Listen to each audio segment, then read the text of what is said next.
March 30th, 2010.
Yeah, I think so. July. I still have some classes, so I don't know when.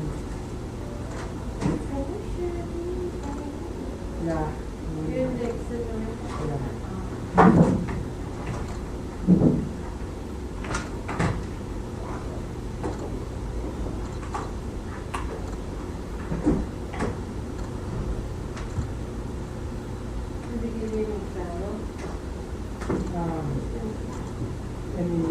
No, not to move from where I see where they support to get conferences. Oh, they're not from here. It's not like a conference. Usually programs are, you know. Yeah, they explain the grads and they have a lot of stuff to do.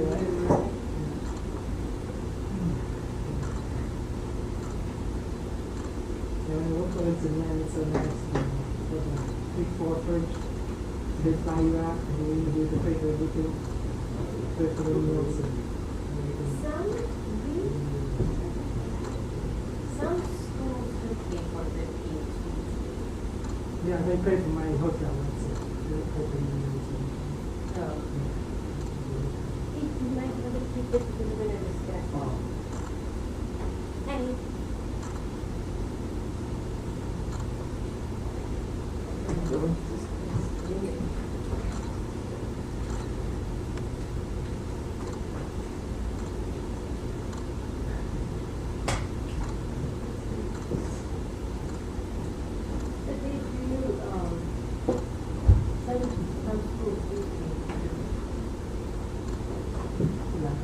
to fly you out. We've seen that.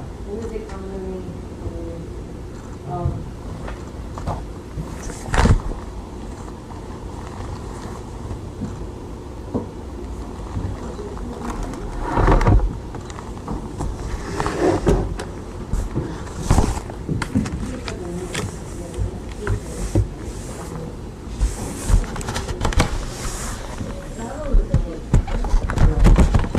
I just drove, so I could like look at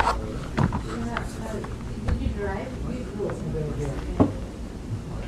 But still, what if you have one that doesn't need to? I know some schools do that.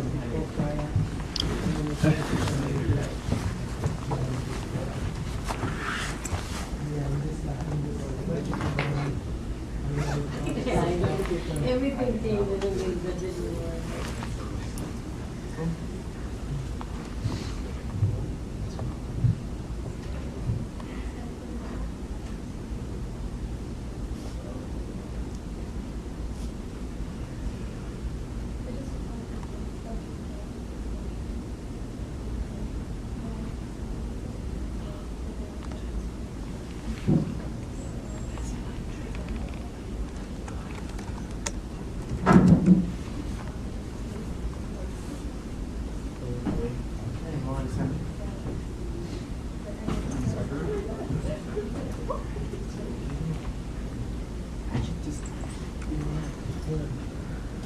How was the book review? How was the book review? I don't think that yesterday afternoon. Me too. It doesn't work. Was it like that? I finished around like 11:30. And I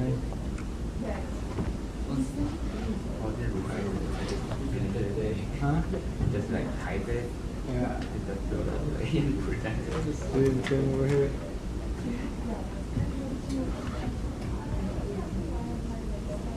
Oh, two. Oh, okay. How long? Like 2 weeks. I think it's from New York. So I think it's like 2 weeks. You can wait to It's still fine.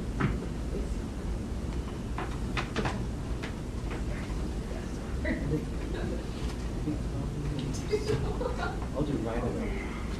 Right away. It just takes 1 minute. Less than 2 minutes.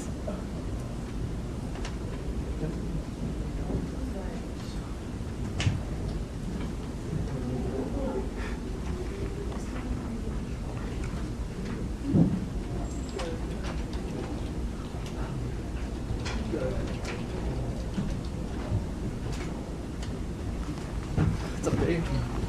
Really good. How you doing?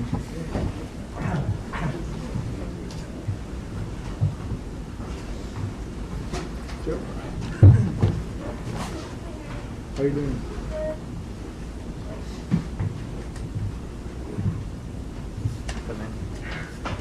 Hadi tutur dulu. Ini juga sekali.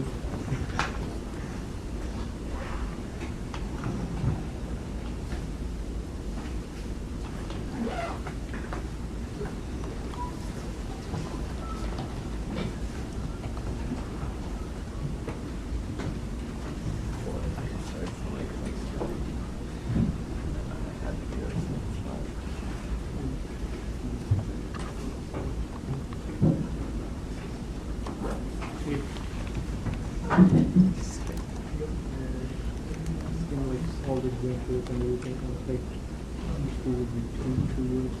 Fine.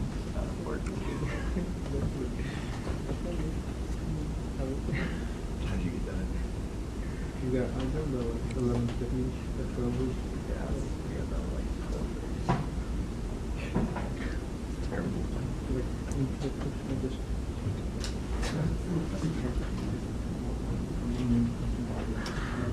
That's like it. Yep. Exactly. And online, find some articles.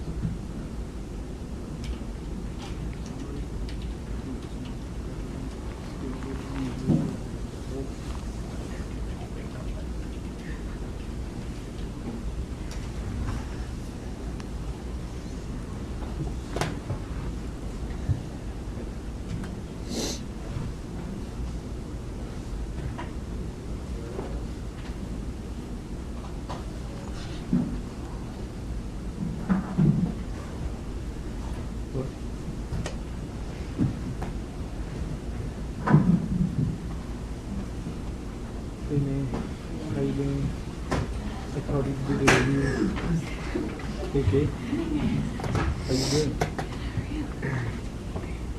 I didn't have to ask you that whether you can do book review or not. I didn't have to ask you that whether you can do book review or not.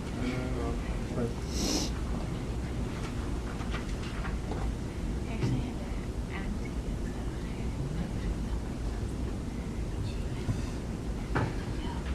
I'm not even proofreading, but like,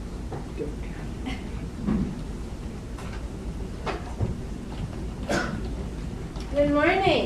Morning. Ready to discuss the book which you read?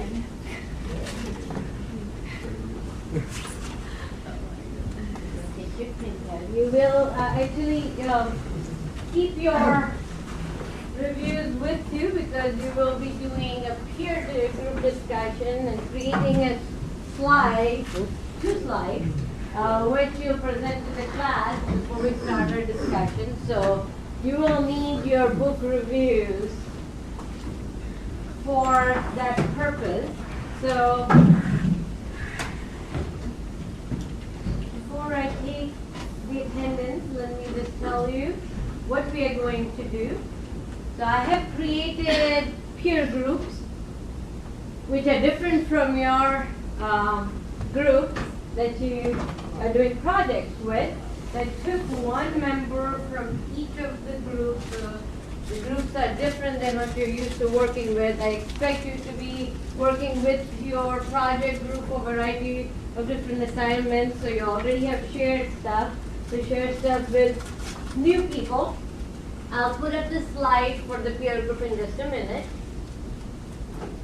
And I'll tell you what to discuss. And you'll be creating a PowerPoint presentation, not more than 2 slides. If you really have a lot of stuff that you need to discuss, then maybe 3 slides. And then I'll ask you to post those slides on Angel, and then we'll discuss as a group. And on Thursday, based on what happens today, things that we could discuss that did emerge in your discussion is what I will discuss. Also, I'll go over this in a minute, but also for your group project, I need to meet with you after I look at your deliverable 1. So I've looked at group 1 and 3's deliverable. So on Thursday, the last 30 minutes, I'll devote to meeting with group 1 and 3, 15 and 15. On next Tuesday, because I think it takes a second of April 1st, I'll meet with group 6 and 2, and the following Thursday I'll meet with 5 and 4 in class towards the end.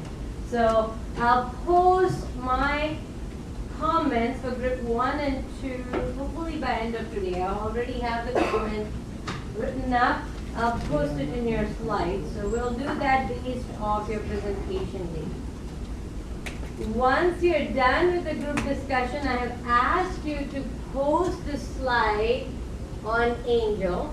Only one person has to log on to the computer. So if you go to Angel, on the left-hand side, under lesson, if you expand the lesson folder, you'll see book review peer group presentation slide.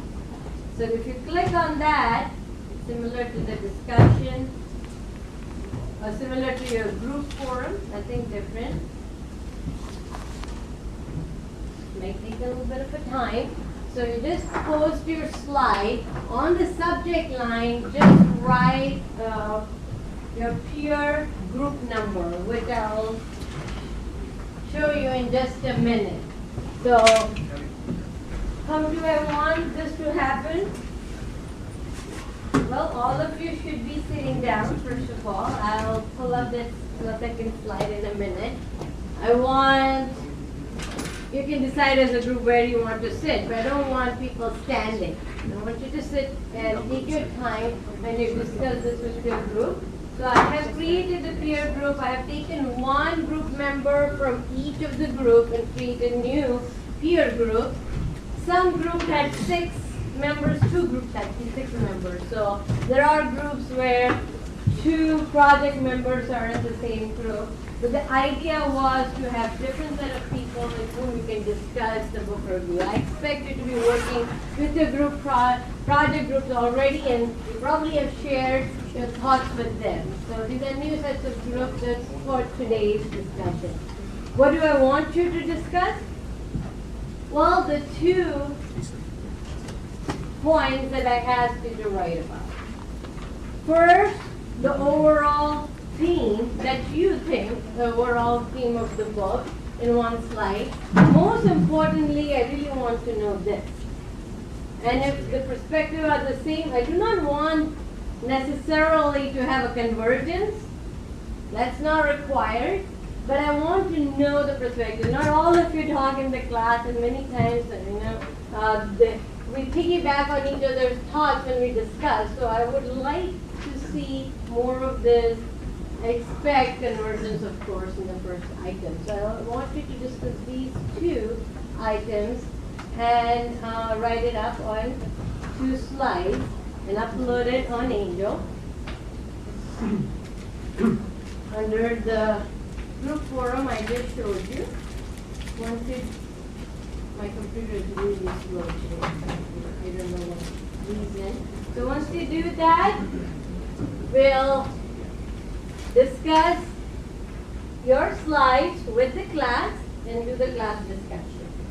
And Thursday, I will discuss the things that were left out, that were not discussed in your slides or through your slides. So I'll take the attendance, but what I would like to do before I take the attendance is go and sit with your peer group. These are your peer group. And you can see I've taken the first member from each group in group 1, second member from each of the other groups in group 2. So they are different groups at your group project. And first go sit. Where does group 1 want to sit? Group 3 is going to sit right. Group 1? Okay. We'll sit over there by Jim and Morgan. Okay, group 1 over there. So group 1 moves there. Group 2?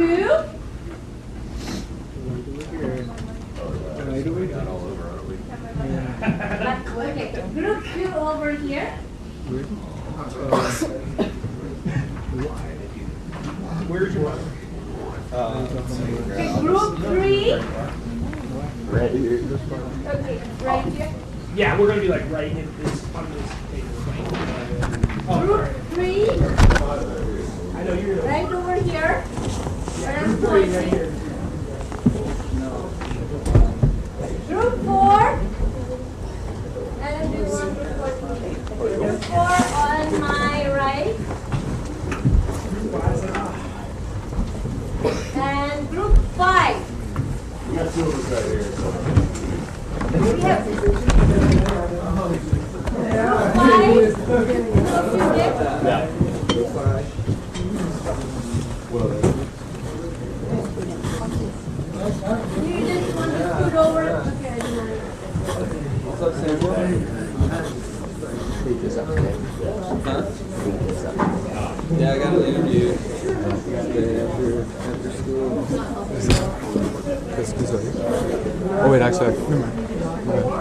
It's actually at the law school. They have like these search engines.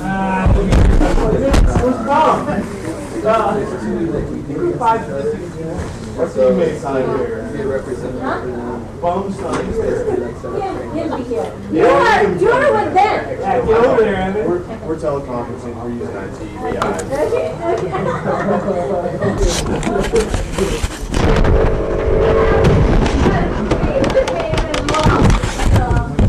Web chat.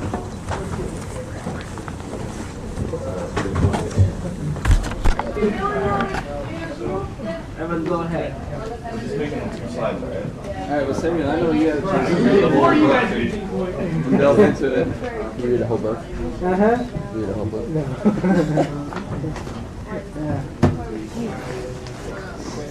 Lindsay?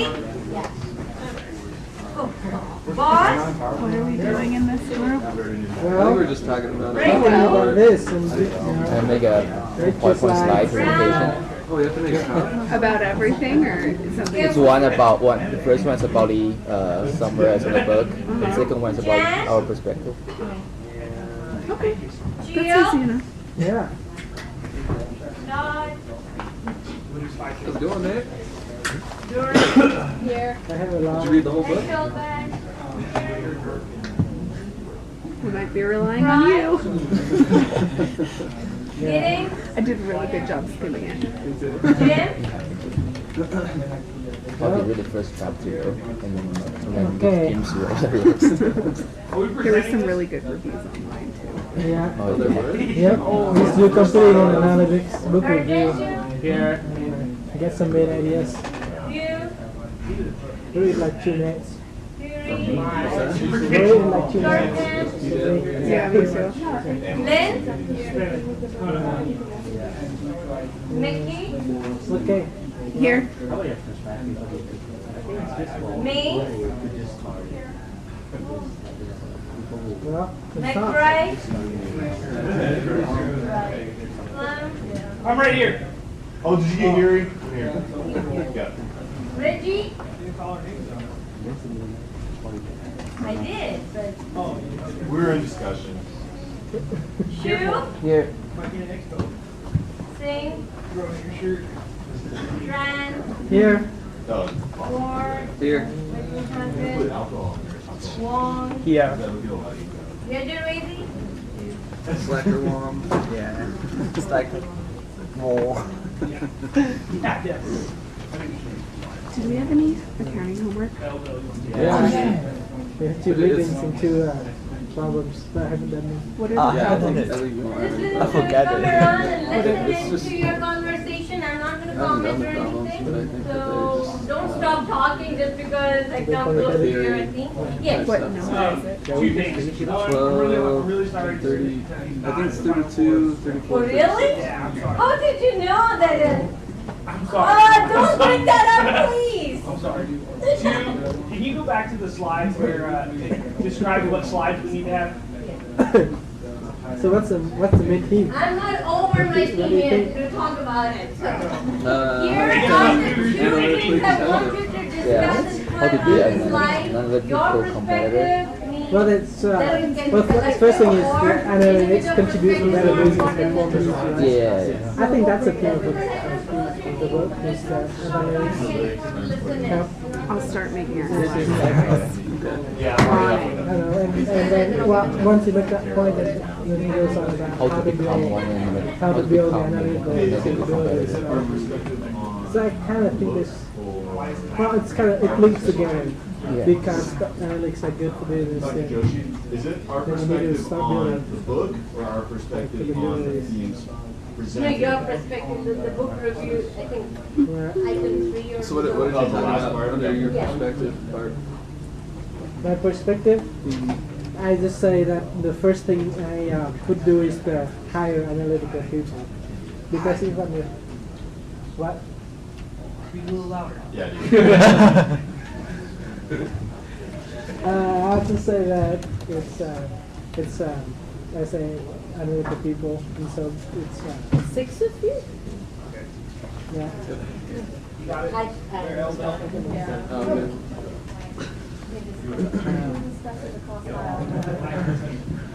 So analytical people. Analytical people to because I think people are the most important thing. If you want to drive, then you need analytics.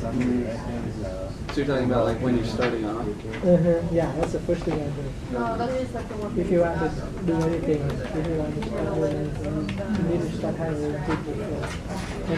And then I'll start doing the 5 steps that he recommends. But there's some weaknesses that I have in here.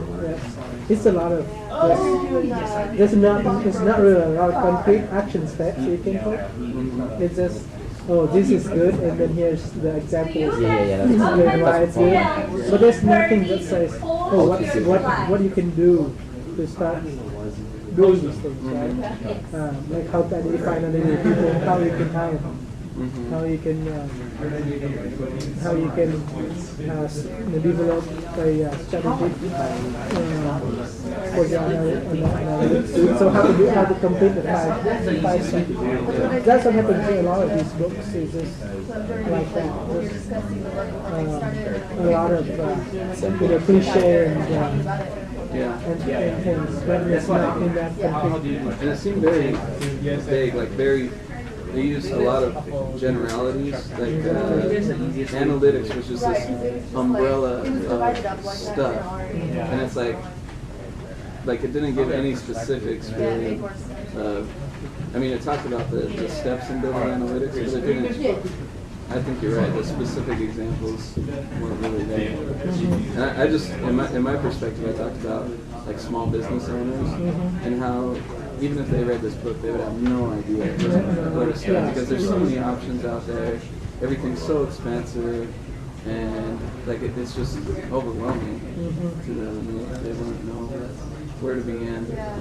I thought it was kind of on the different end where it showed from small to big the projects that you could take on. So I thought it would help small business owners understand that you can take it on small and it can still help you. That's what I thought one of the strengths was with the book. Because it talked about, like, obviously there are a lot of really complex ones, but there's one that was just so simple. What was it? I don't remember exactly what it was. But I thought that was a strength, that it did have all the examples showing that you can implement it in small ways and big ways. And that could be true. You may have skimmed it like a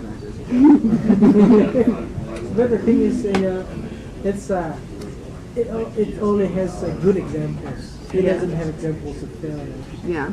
Which I think are more important in learning than good ones. Right? You can always say that, high science thinking. So you can always say that, this company looked really good. They we're going to implement this and successful. But it's important to know what can be the roadblocks, right? What can be the obstacles in doing these things, and how you can tell.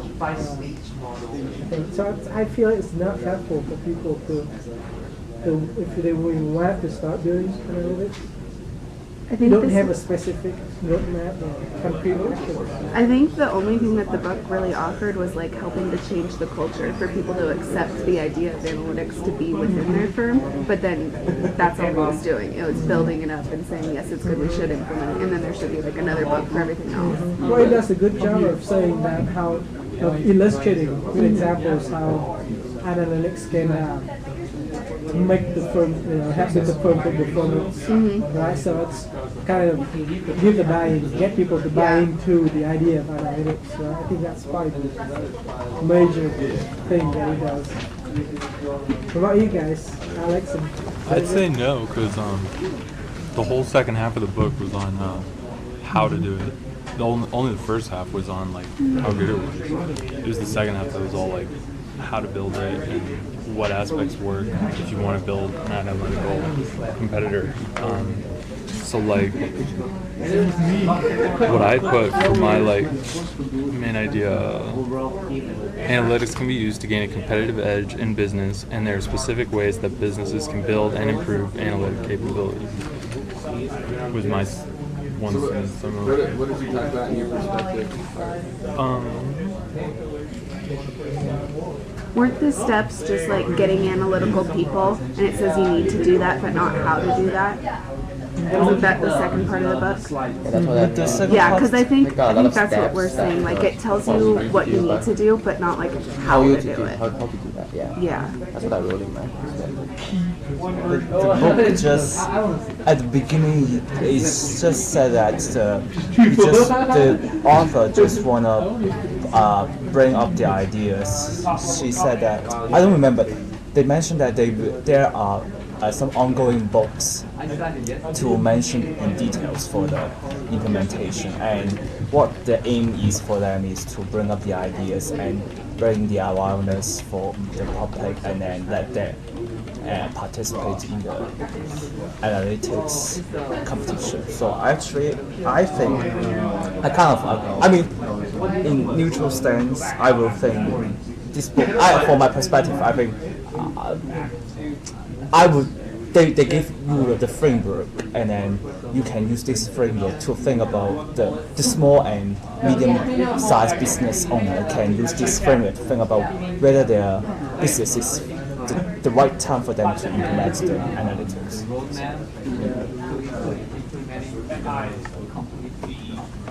What did you talk about, Sammy? You just did everything I wanted to do. Like they gave you steps, and then they tell you what you need to do, but how you need to do that. And then it's got some good examples, but not examples is like failures.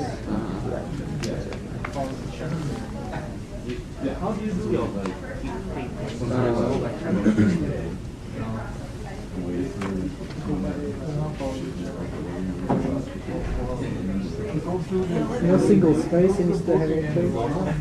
You know single space instead of Unless what? You know single space. Huh? Sorry? She just said 2,000 words. I just went with it. I just didn't want to print as much. Yeah. Because I use my wife's printer. To so what did you guys think were like the best learning points in the book? Or what were some of the things that when you read it,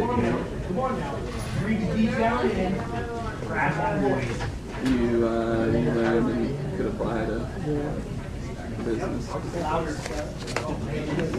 This is chapter patterns. That's my lesson since the chapter patterns. Yep. I kind of did the same thing. Is someone making a slide? Sorry? What did you say? Is someone making a slide? Huh? Someone making slides? The slides. Analytical competitive. Okay. Are you making the slide? I also learned that the author, Davenport, is churning out books like crazy. Yeah. He wrote like 11 He has books like 11, already. yeah. In the past, like less than 10 years, I think it was. I don't think you can write very quality stuff. They're all very similar. Yeah. And all of his Harvard articles are like the exact same. Yeah. Oh, really? Yeah. He done so many things. If you look at his profile, he's a professor and a researcher and consultant. Yeah. He's just, I think that's, what these guys are, yeah. I mean, What do we want our slides what to these look guys like? are good at is that they are good at I have no idea. being really Okay. general, I trust you. saying really nice things, but you don't dig down to the detail level. I really like Jack Welch, like some of his books, because he talks about specific things that he does and how he implements his strategy. That's really concrete. I think that's a lot more helpful than these guys. Do we want to add anything to our thing? I just have analytics can lead to better firm performance.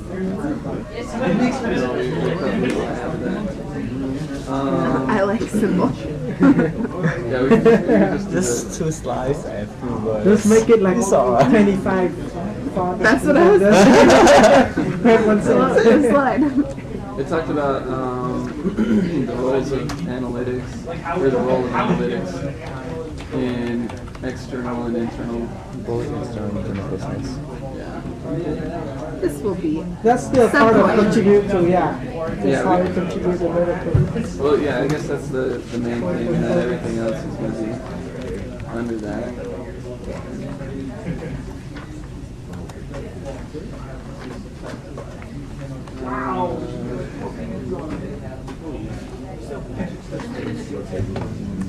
Let's do it like this. Add some more.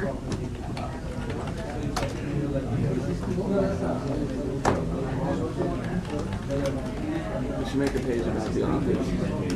I don't think so.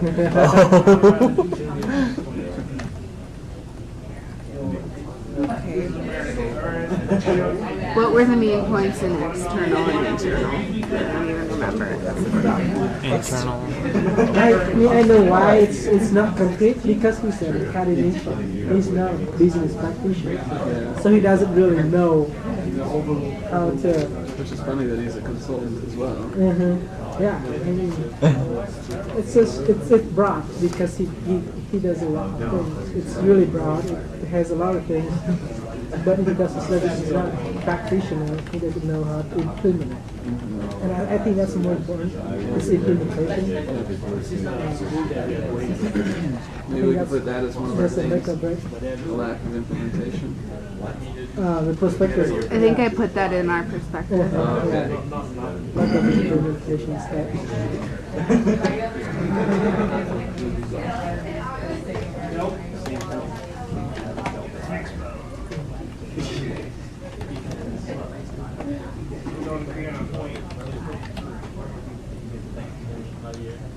Yeah, he just had a new book that's coming out too. That's very similar. Let's say better analytics and film performance or something. So imagine he's probably using some of the same materials and just kind of rearranging it. Yeah, it's kind of nice so you can get earnings on the same book 11 times. Exactly. I have a question. How come in the external section they talked about customer relationship management? Would that be internal? Customer relationship. Management, yeah. No, As customers external. and customers processes, customers, suppliers. That's a gray pointer, I think.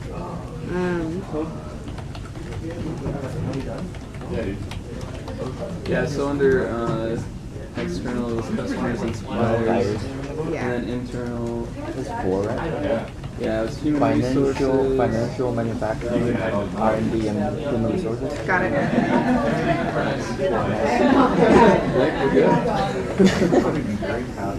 Do you guys agree with this part? It says the most important step, find the right analytical people. That's what we were talking about first. There's no examples of failures. These would be more helpful. Difficult for firms to see actual implementation. It's the buy-in to implement it, success stories and what you need to do, but a few examples of how to do it. Yeah. Yeah. Good job.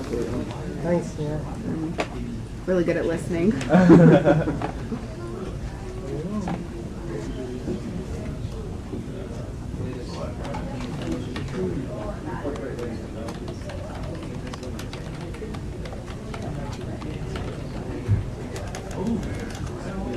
Are we supposed to email these to her?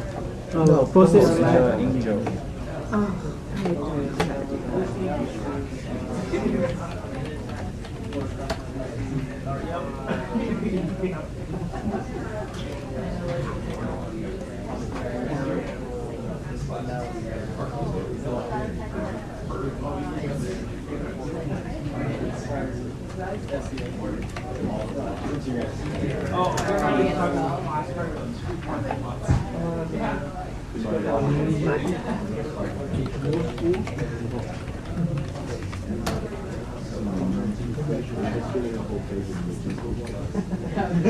I personally agree with everything they said. Okay, where do I post it? What job? Lessons. Just Just go Where's to, go in the class. 10 hours every week. It's kind of getting boring because I know e-learning way more. So what do you have to do for it? like The send group to discussion forum. information of the merger. Group review, big group. Is this the same thing we did like a month ago? Okay. Yeah, after that, the professor got like 7,000 transactions. And then like got like about 2,000. That's all the same, so like it's getting really boring. It does sound pretty boring. Yes, like the first few weeks is fine. I mean like doing the same thing every 10 hours. When do you think you'll get done? I don't know. Maybe I just can't get that done until they hire me this semester. And next semester, the next It's a good idea. Yeah, that's what I am planning to do. No, right. Because like that database which means not very efficient. So it's like for every like 10 transactions, there's going to be some players that can find like 4 or 5. I think I got it to work. Yeah, but very long, like some layers of information on the web, but you have to go through other statements to see they are not actually not there. So that's time Time for real work. So what, you're just looking at financial statements? Now you should start putting your thoughts on the PowerPoint slides. If you have not started, it's 8:15. We done. Buyers, You're done with it? Yeah. Yep. Wow. So you posted your slide? Yep. Are you sure you want to do that for the next 2 years? Okay, like $5,000 tuition off, so I think that's worth it. Yeah. And you got they mainly do it. So I guess it's worth it. So if you get it next semester, does that mean that we're going out to lunch again? Not sure. That's a lunch sometimes. Yeah. It's not like once a semester, maybe like once a week or things like that. Yeah, that'd be fun. I watch lunch every day, so I feel bad. So I guess I could bring my lunch.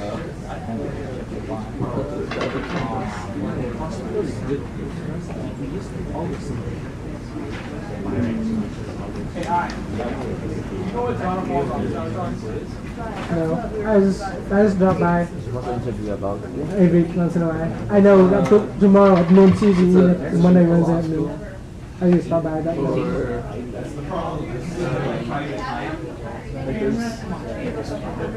There are these research companies where you go online and you can look up case law and stuff like that. And there are two main companies that are kind of competing for business.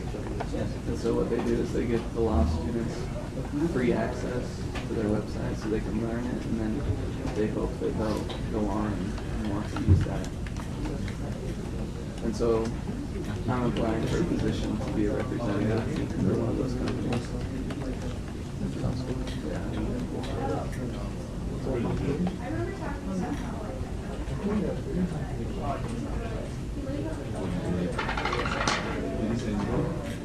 Except for that.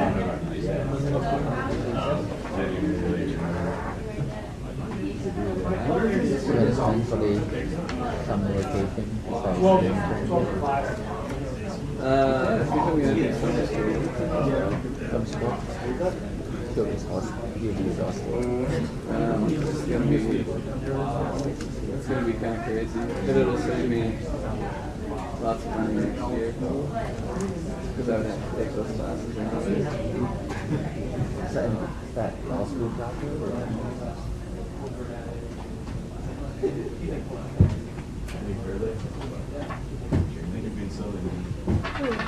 Yeah, I'd like to take business classes. I think that would be easier because summer school for business classes. Yeah. Yeah, but maybe not. I don't know.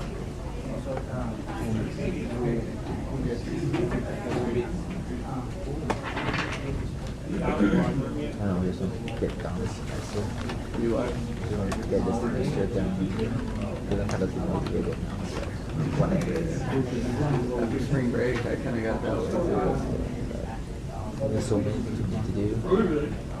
Kind of like not whatever.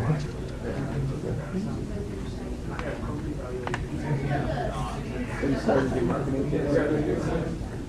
Next week. Like the group kits? Yeah, we have started that, but we didn't have thousands.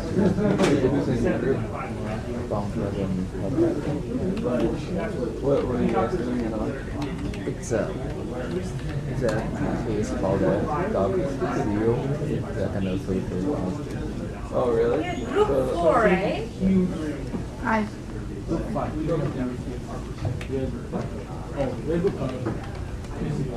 You go for it. We have four. sorry. Caitlin, you blew it. You can feel me. And Brandon over there. Huh? Brandon's name says Brandon. Oh, does it?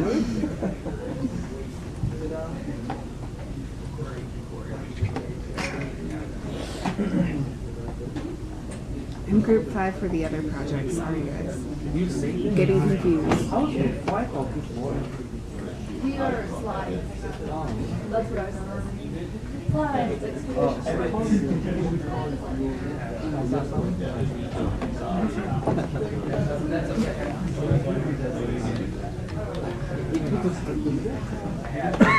Alex, did you work yesterday? Did you work yesterday? Yeah. So, no. I mean, I work at night, but I didn't work in the daytime. Still work. Our slides aren't available. You weren't slacking off? You're supposed to post your slides. Yeah. I'm not. Not like you. 2, 3. It'll say your name.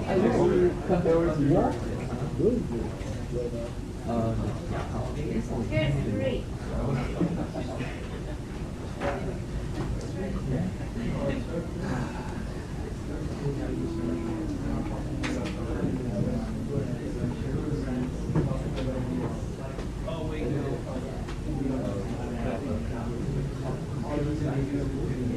So, are you gonna present, right? Yeah. You want me to? That's fine. Yeah, it's just like a regular presentation, so. Well, that's what I dressed up for. I just had feelings. So what do you think of the healthcare bill? No, I think it's a good attempt. I don't have any opinions yet. I think it's a good attempt because it is a problem for sure. You have to do something. Yeah. I understand that some people do not like it because I mean it's a change. I mean once you like what you have, you don't want to change it. Yeah.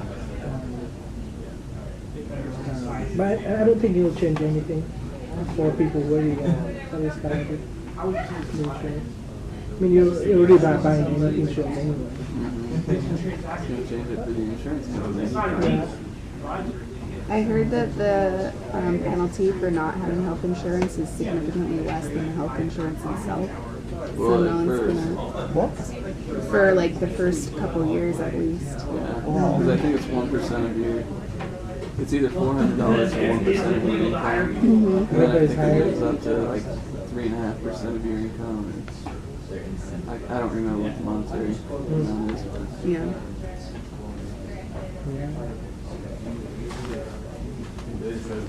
But I mean, if you're making enough money, it could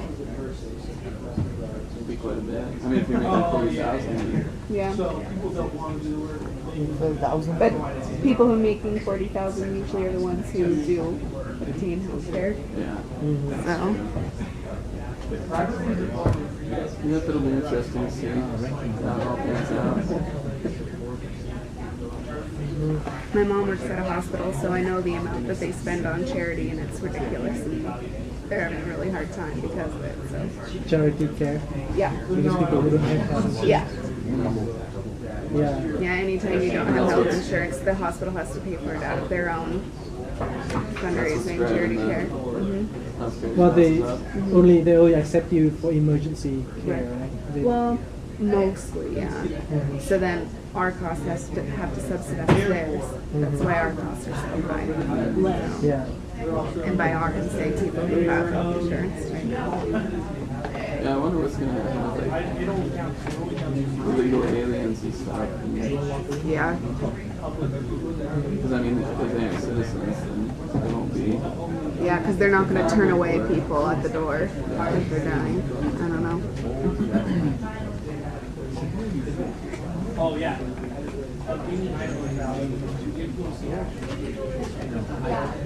What hospital is it that you want? Virginia Mason. Where's that? It's West Side. It's just all West Side.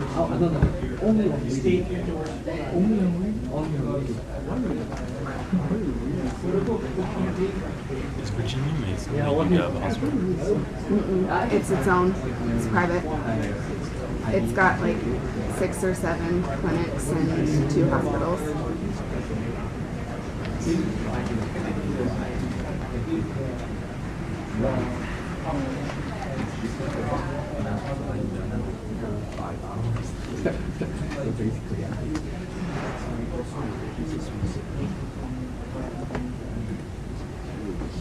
Okay, now you should be posting your slides. It seems all of you have.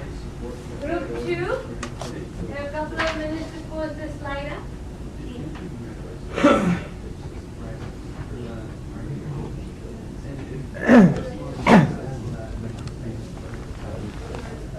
I just need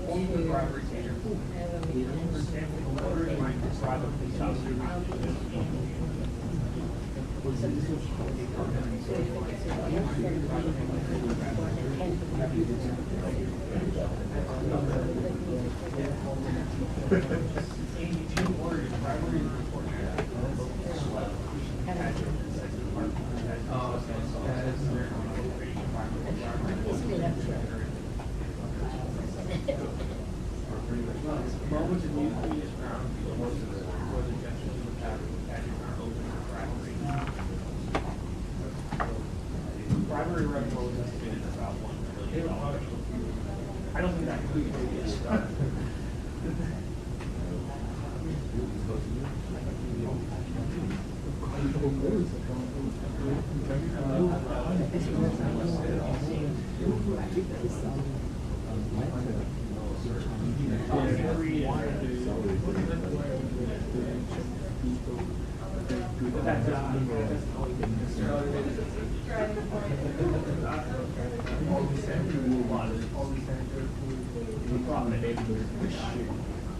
I mean, see it all. What else do you want to look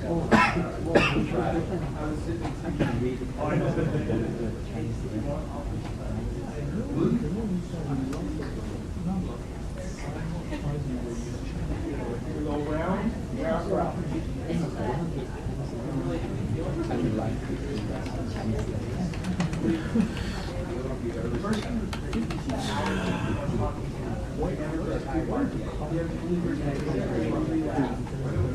these individuals have gross residence card and great German.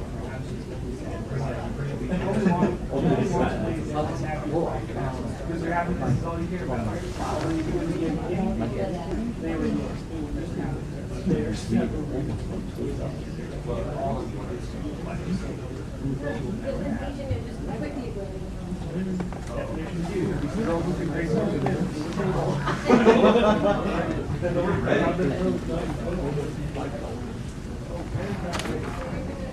If I can memorize 5,000 things better than I Do you want to read the spicy tofu?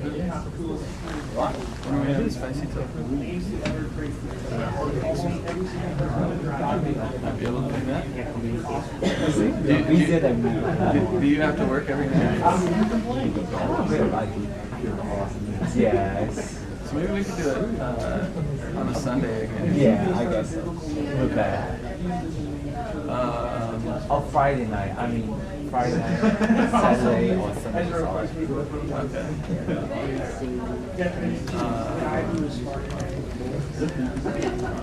Would it be weird if we did that? No, it's not. And ask me to bring higher to bring more I saw Angela sometimes last week. Yeah, and then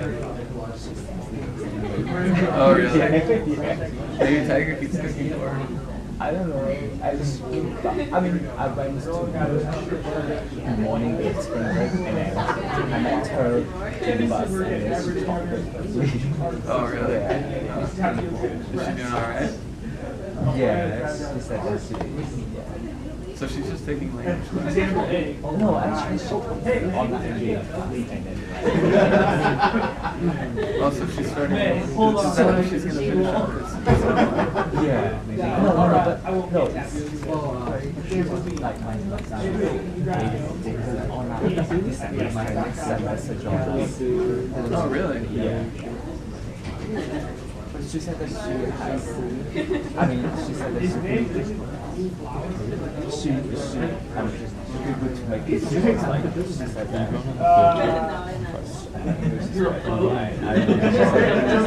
Because I use my name to communicate with her. So she thinks it's easier on. There's something in here. No, she don't think so. What's another name? Jackie? So, but she's taking all the same classes Oh, why? online. That? Yeah. And language classes. No, and language classes she went to the campus. Okay. Study And other everyone's languages. tired now. That's a lot of This classes. is what we're going Yeah. to do. You'll sit where you're sitting. Just have to talk louder. We will go through each of the slides for 5 groups and briefly tell us what you have on the slide, what it means. Of course, those are talking points, but I want to know why that thing got onto the slide. What was the discussion behind that that led to that key point being on the slide. So, there are a lot of stuff. I mean, the book is 200 pages long. You chose to put something up. It's on a piece of slide. Obviously, there was something that was thought of as important for the group. So just give us some sense of why those items showed up on the PowerPoint slide. Usually I do discussion at the end of when everybody has discussed their peer discussion, given us a sense of what was discussed, and then start the discussion. But if, let me see how it goes, because sometimes some interesting issues are raised by one group, not by the other, just because they think of that as important. And I like to filter those out. I do not know whether I have time to do that, but let's use that what I have used in the past. Group 1 through 5, they'll go in the sequence in which the numbers were listed on the slide. So group 1, just tell me your thoughts or your discussion. I want to know what happened. I couldn't hear everybody, and as soon as I approach your group, you kind of stop talking, so I kind of stop listening in. So tell me what happened. Share with the group why you put these things up on the slide. What was the thought process and discussion behind it? We'll go through all the 5 slides and then start it. You might have to talk louder so everybody can hear. We started off with competitive analytics. That's kind of where he started. His first thing was kind of defining what competitive analytics is, and kind of basically it's using data, statistics to drive decisions, and the importance of pushing data and using real-time systems, real-time data. Then we listed key attributes like he did of companies that were successful with implementing analytical practices, and so the 4 main key attributes that showed up there. And then we talked about the internal and external applications. And before I go to your next slide, so use of data, statistics in real time is what you got out of the computer.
violating my proceeding protocol here, but can you mention something about if the person is not an IT person, still they can understand what's written in there, right?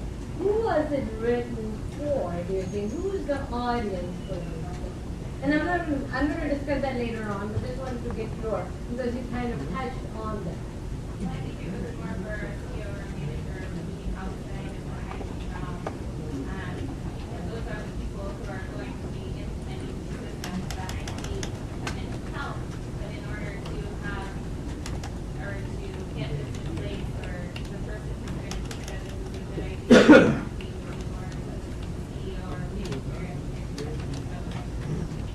So the top guy in the organization was the audience. Okay. Group 2.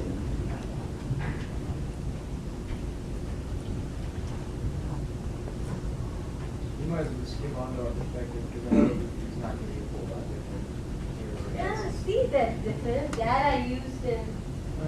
Yeah, we'll make point there. Yeah, we were really, When I talk about this, because this is different. I mean, you think of the book as doing two different things, right? The first part of it.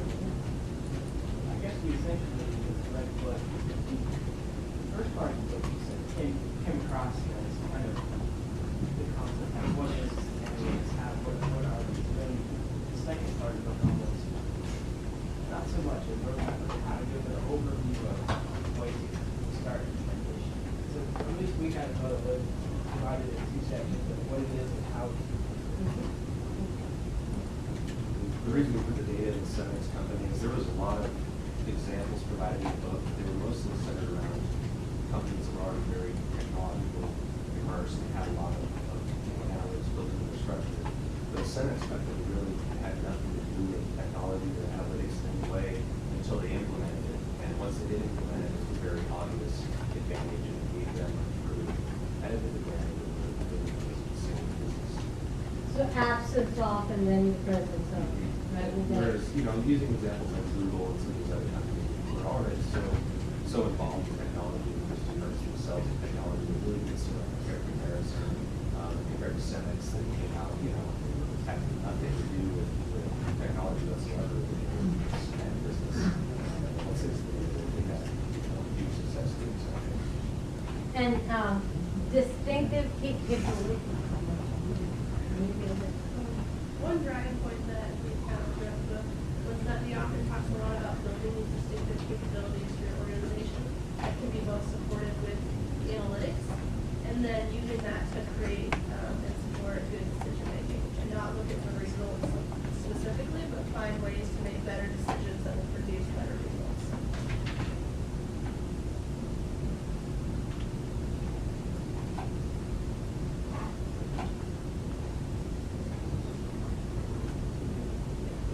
Oh, yeah, first is one. All right, this is the main issue that I took from the book. This does a good job of being a very long-winded, trying to convince you of the benefits of analytical competition and as a strategy. It's called the new scientific. They promoted as a strategy competing on an analytical perspective, but they don't give any decent. Say you're a company that's trying to compete against an analytical company.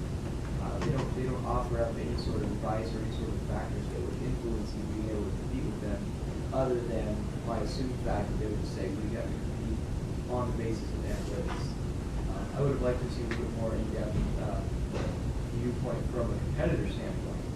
What can competitors do to compete with these companies? What are some weaknesses of companies that are using this as their core strategy? And I didn't see one. So you're saying some companies like Apple One originated in a data-driven manner. Now competing companies, what do they do to either compete with them or just retain what they had before Capital One came into the market? Is that right? Well, I guess the next point, this is kind of the point I took from the book is, the book seems to be targeted mainly towards CEO or top executives, and yes, I think analytics works well in large companies, and the book uses all kinds of examples of companies that have used these in Excel. But I think that they kind of missed the whole target audience. I missed the first one. You said this is written for the CEOs and the top men. But I think they kind of missed the target audience of most people reading this book are not going to be CEOs. I mean, CEOs are a tiny, tiny percentage of the U.S. world. I guess most of them aren't even going to be on the executive board. Rather, I think the book could have focused more, even just thrown in one chapter on how, analytics can be applied to even small businesses, even a one-person business with 200 customers. And I think they could have been a lot more effective in expressing, although you can afford these multi-million-dollar systems, there's these free, you can use Microsoft Excel to keep track of data and how to apply it to everyday people and even people who may work for a large company, how they can use it in their individual office without having to go to the CEO and try to convince them to put this whole strategic plan for the whole business. And so I kind of think they missed the whole target audience of who's your real reader. It's not going to be the CEO of every company. It's going to be the everyday person. So did they, what did they say about Excel? They didn't. Or did they? Yeah, it's like, I also, there's so many, it almost, anybody remembers? It was right at the beginning. It's like almost don't use Excel, kind of a thing. And the thing about it is because in reality they're so easy to create that the fractured view, everybody can have their own Excel spreadsheet. So the integration, unification is not there. But your point is in a small organization with 10 people, there might be just one Excel spreadsheet or two that it doesn't require. So it depends on, this is for large companies. Focus was large companies. That's interesting. As we previously mentioned, that the book was laid out into two different parts. The first part kind of laying the foundation with authors trying to express and instruct of how analytics work and how they've been used in the past through successful organizations. And the second half kind of shows how to implement it through those 5 stages and different ways to mix it up. And the only problem that we found was that it didn't really provide a great how-to guide. Like, say a company is lacking in their IT knowledge or financial backing, and how would they set it up? Like, what's the actual specifics that you need to do to implement, analytics to be successful? It's almost like it dangles something, and then it's kind of, you're still hungry. It's like, what do I do? Okay. And that's exactly kind of leads into the next point, which we felt the book was a 200-page sales pitch because of that. It's like, here's analytics, here's how great it is, here's what it's done for everyone else. This is kind of how you might implement it in the book. So it really seemed like it was trying to pitch analytics to companies. You need to go out and do this. We're not going to necessarily tell you how to do it, but if you buy our additional books, if you buy our software, if you do whatever else, we'll tell you then. So it really spent a lot of time building analytics up on the importance of it and why a company should use it, but then really never delve into how to implement it and how to actually compete on it.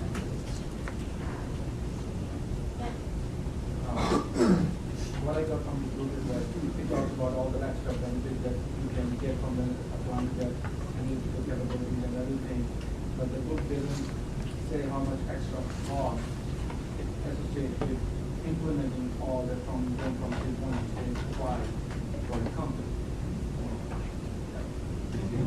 So what you're saying is, you say it is costly, or it Well, depends, it doesn't but say exactly how much it will cost or how much. It says as an average it takes 5 to 6 years for a company from stage 1 to stage 5, like year, and I use in this area and then do a computer. But it doesn't talk about how much extra cost it has to, at time, extra cost, it will have to associate. or cost centers for it. I mean, even high level, these are the places where you'll be Because they getting. have so much data and everything, you like extracting data and coming with the final result. Yeah. In addition, like if they have to use the 250 tour method to like really take middle management and go to top management and get them passionate, they said they would add another 3 to 4 years before they could move up in the stages, which just, I mean, if you look at the cost benefit, like, is this going to be successful or is this going to be a failure? And how much is it going to cost you at the end? It seems the cost of failure was huge. Group 3.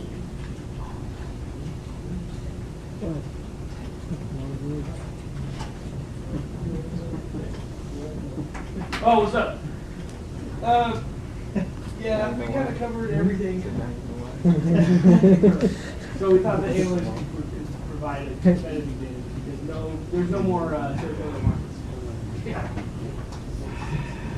Okay, explain. Nowhere to expand, is that? That's like almost everything in the book. That's all it is.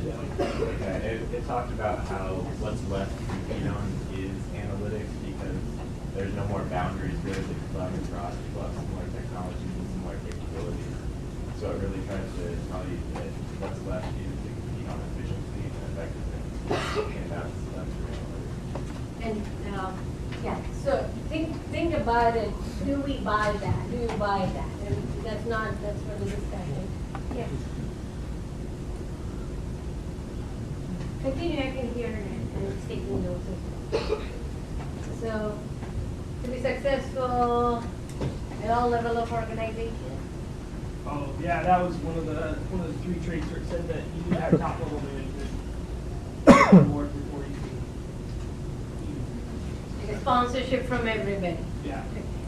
Okay. Especially, I think we made that on top management. It was one of the 4 pillars. Yeah, that's what it is. Oh yeah, there it is. Then we did the 4 pillars. We said that knowledge and core competency. You need to know what is your profit driver, and then you need to leverage that, and you need to make sure that analytics affect the core competency because it doesn't affect it. One version of data that was having an enterprise-wide system instead of having like the book said something about several companies too quickly settle for several different versions of data in subdivisions, resulting in inability to compare across divisions or use all the data at the top level. So it's kind of integrated. Right, yeah. So you have one version of data. 3 was top management support, which we already touched about. And then 4 was justification for increased expense. That was talking about the company needs to making sure that the analytical systems, whatever they're going to install in their company, results in enough revenue for them to actually justify spending quite a bit of money to do all these programs.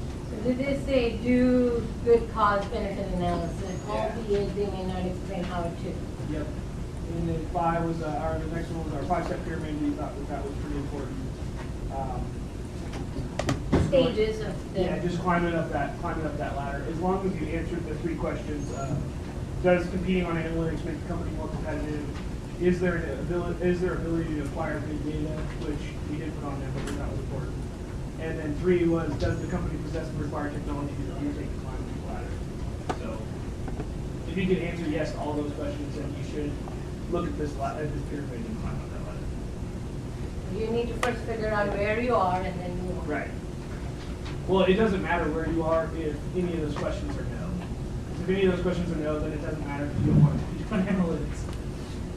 Because if you don't have, I mean, other than if you don't have the technology, but does competing on analytics make your company more competitive? If that answer is no, then you don't care where you are in the pyramid. And then if you can't acquire good data, regardless of how much money you throw at it, then it doesn't matter because you're already making decisions on that data. You might as well just use your bad data. So. Yeah. I know. That still widely. I mean, we'll talk about, is it gut versus fact or is it some combination of that? We'll talk about that as well. So, your perspective, okay. Yeah. Okay. We kind of looked at the perspective section in terms of how we would apply the analytical concepts from the book to run our own business. I think that was part of the section in the book review. But real quick to kind of reply to some of the comments made about the book as a sales pitch. I think the authors kind of explained at the beginning of the book, and that was kind of the purpose. It wasn't really to to teach technical concepts, but it was really more to make people aware of the benefits available through analytical competition. And so I think that was the purpose to begin with. So I mean, as far as trying to evaluate the book in terms of how much it actually helps you implement it, that wasn't one of the regrets. So in terms of how I would or how we would use these concepts in our business, we would do some things like make sure to hire intelligent and analytical people for the business, both professionals and amateurs actually. And we make sure the culture was focused around analytics. And along with that, you have to have the latest, best technology supporting that system. In addition, we focus our analytical analyses on our capabilities or core competencies. We'll talk about that. And make sure to use it both in our internal and external processes. And then we would constantly be reevaluating our application of analytics in order to be able to make improvements along the way. So, talk a little bit about this. So, what does it mean reevaluating the applications? So applications of analytics within the business process or tools that you're using? Probably one of the tools that you're using. And then the results that are being generated to evaluate if they are really generating the results that are they accurate Right. So if linear programming doesn't help, or is it not giving it the answer, look for some other tools. Yeah. Okay. 4.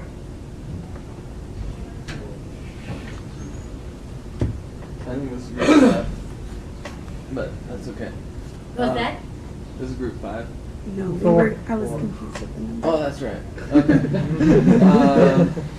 Okay, our theme, it's pretty similar to what others have said, but the analytics, like the theme of the whole book is that analytics can lead to better performance. And it talks about the role of analytics in internal business as well as the external business, and then we just mentioned some specifics under each of those, which are financial, manufacturing, research and development, and human resources. And then in the external business, it talked about customer relationships and supply chain management. Okay, so the process is where you can apply analytics. I think that was the main. Yeah, yeah. And then our perspective, again, things that a lot of groups have already mentioned, but we thought that the most important step was in becoming analytically competitive is to find analytical people at the beginning so that they can help you implement those processes and give you the knowledge you need to move forward. And we found it interesting that there were no examples of failures, and I think another group mentioned this. And these would be helpful for businesses that are trying to implement the stuff to see how it's not always, a cakewalk to get your analytics started up, that you need to yeah, I love failure examples. Why do you think it's not in here? You learn a lot from because all these companies, probably half of them did have some failures or some challenges. And there's only one, I think, challenge that they have, and it was so hidden in the book, but no failure cases. Success after success after success. Why do you think? Well, they're trying to sell it. They're trying to sell analytics. No, you can't find companies who would talk about it. Yeah. Because, first of all, even with anonymity, you can figure out who the companies are.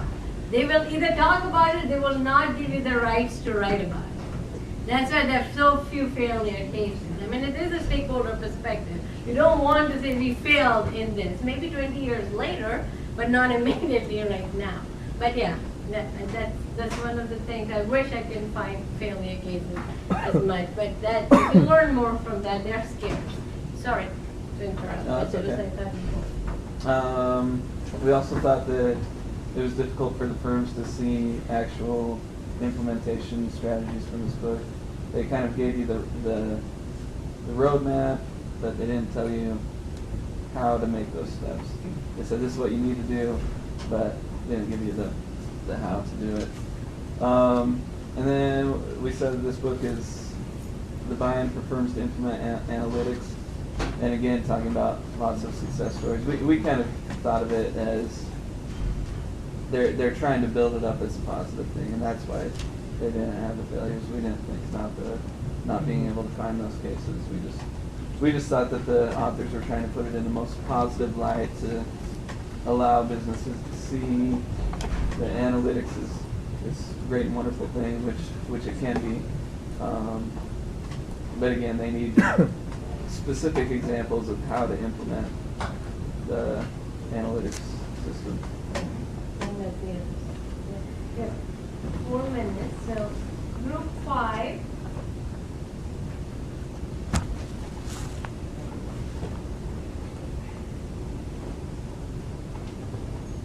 We thought the overall theme was that analytics provides.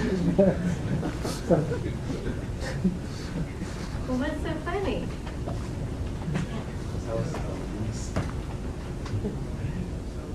Yeah, go on, Emmett. I mean, I just thought that was the main theme of the point of the book. And second? The other things that it's not easy to implement. I mean, we gave a bunch of examples of how you have to move through the 5-stage pyramid.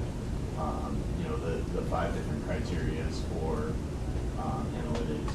You know, there's a bunch. So some people say there's nothing of how to implement, but you got a sense that whatever that is, it's difficult.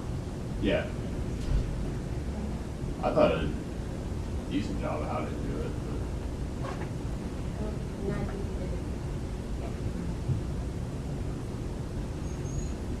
I thought one of the key takeaways was. It's a group thought, right? No, it's not.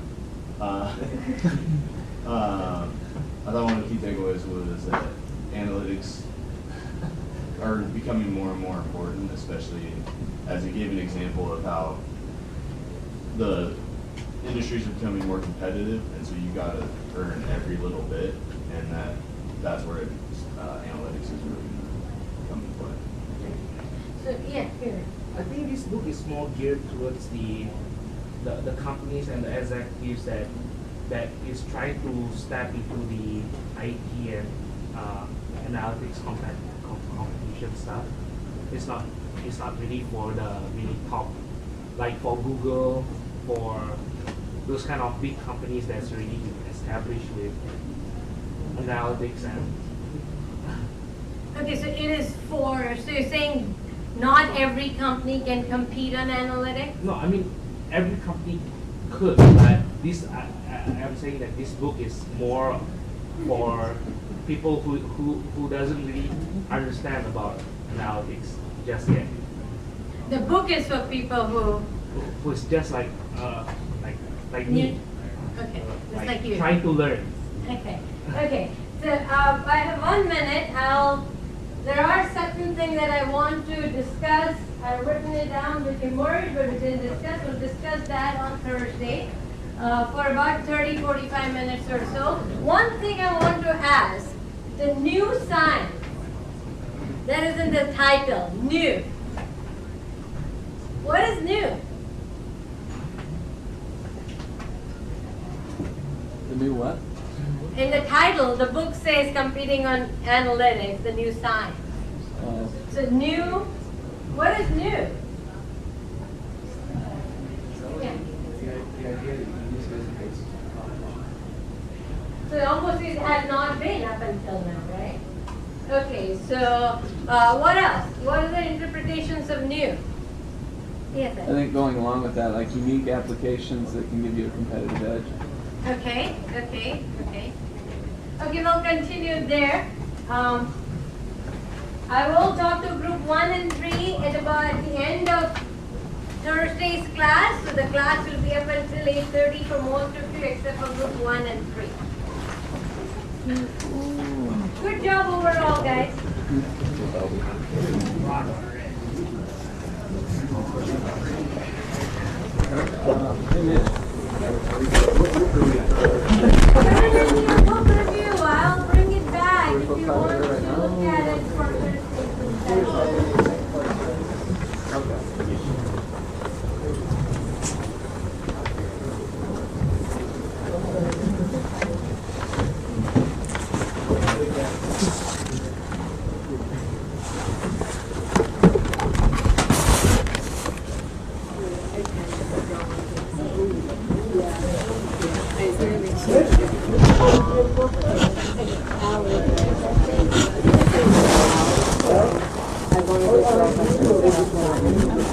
Any midnight. You want me to?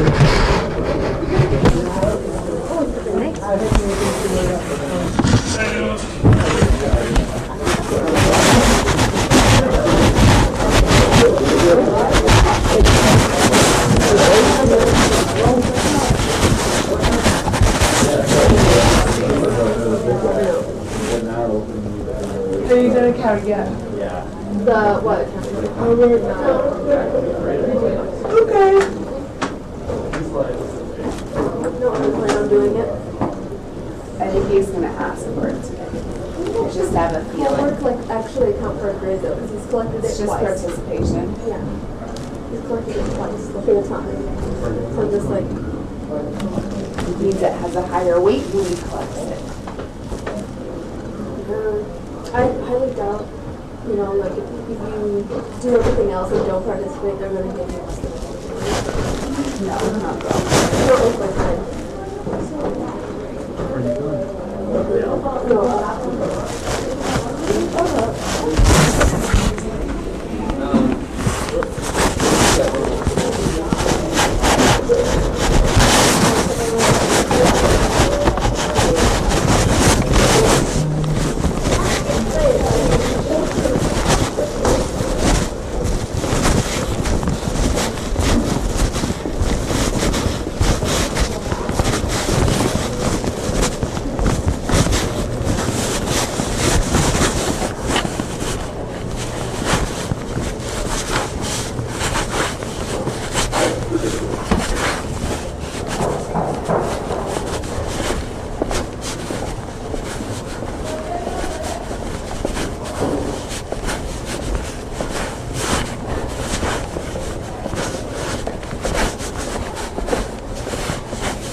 Yeah. Do you want any flavor in that?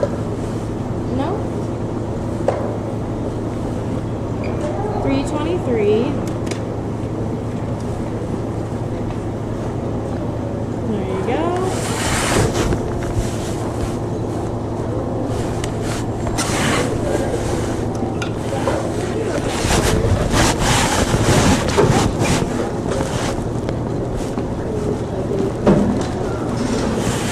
Thank you. I'll get right up for you.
你买吗？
Joseph. Hey, dude. What is dude? Yeah. Yeah. Yeah. Nice class. Good. Yeah. What's your name? Andrew. Andrew? Yeah. Yeah, I think he was back this one for a while ago. Do you mind if I ask, how'd you, if you're married, right? Yeah. How'd you meet your wife? We knew each other in high school actually, but we didn't start dating until college. So like, we already knew each other, and then I don't know, like freshman and sophomore year, we just started hanging out. That's very exciting, you know. No, that's cool. That's the way to go. Cause that way there's no like, you could just, well, yeah. You don't have to play the dating game. Like, that's awesome. I wish I had the high school sweetheart thing. There's this girl at the coffee stand that I kind of like, and I think she wants me to talk to her, but I never know what to say. Oh yeah, yeah. I'm not good at that. Yeah. Yeah, I like her. Yeah. I'm not one of those guys that can't be like, hey, like coffee. Yeah. Your coffee looks Yeah, I know. like. Maybe. There's something going on campus. Like, hey, there's this exciting NBA event. Yeah. Field trip on Friday? Yeah, field trip. You should get my spot. You don't want to go? No, I can't go. I don't have. I've gone to all the other ones, and I've gone to all the summer dudes. I don't have. I got too much stuff to do. Sit all day in the bus. And go for it'd be fun, but I wish I did. I'm not gonna go either. Yeah. Yeah, I haven't been on any of the bus trips. I always found a way to dodge out of it. I mean, it's not like it's like it's just kind of fun. I mean, it's kind of fun to go see stuff, but it's still kind of. I mean, now we've got summer stuff too. It's like the last couple of weeks of school. Things and stuff. Bunch of other stuff. So, That's always good. spend all Friday doing that stuff.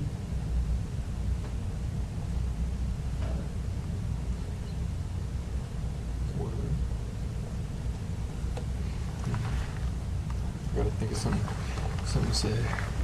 She's she's the type of girl I know some other guy would snatch her up if I don't do it.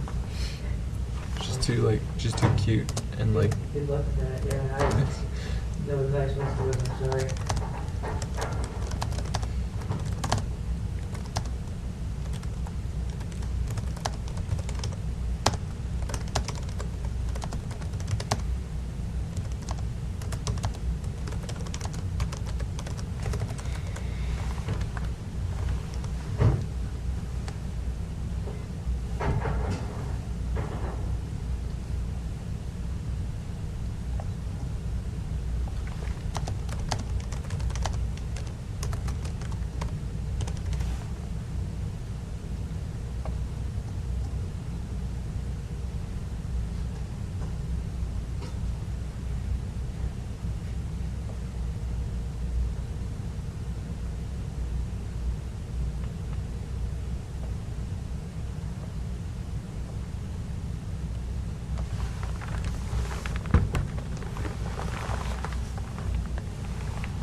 just have it down.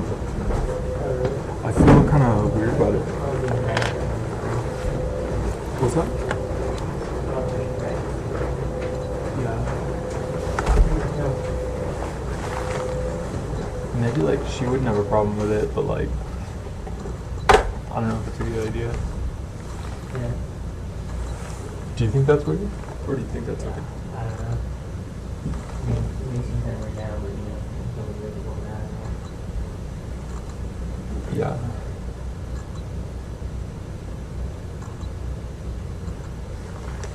I should have said something.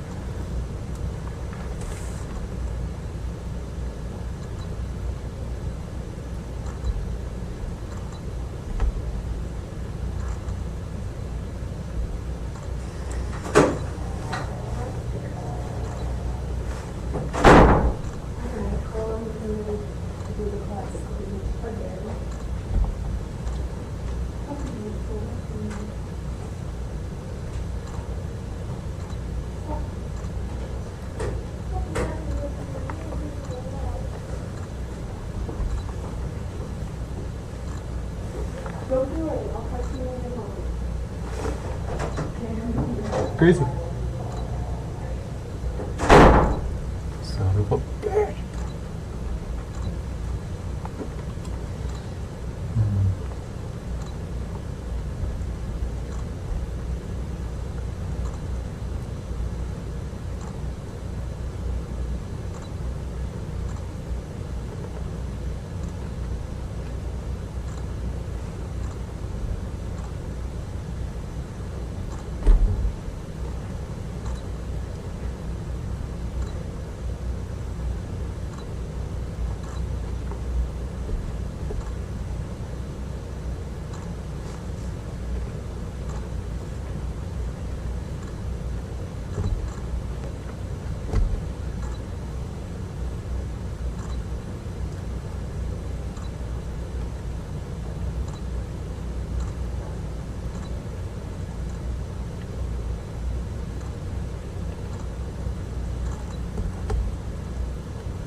I was literally just thinking, I was like, I want to ask Mike a question. I was like, it was like 2 seconds. Timing. Okay. Do you think this is weird? If I'm 24 and there's a 21-year-old girl, I kind of want to ask out, is it too much? How much? 3 years. How old is Sarah? She's my age. But that's, I don't think it matters. My mom is like 10, 15 years older than my stepdad. 10, 15-year difference there. So, yeah, that's about that. So there you go. Mike appeared, he answered your question. So yeah, that's my opinion. Cool. Good luck. Junior in college and grad student? No, wait. Not at all. Absolutely not. I see no issue with this. Okay. Cool. Good luck.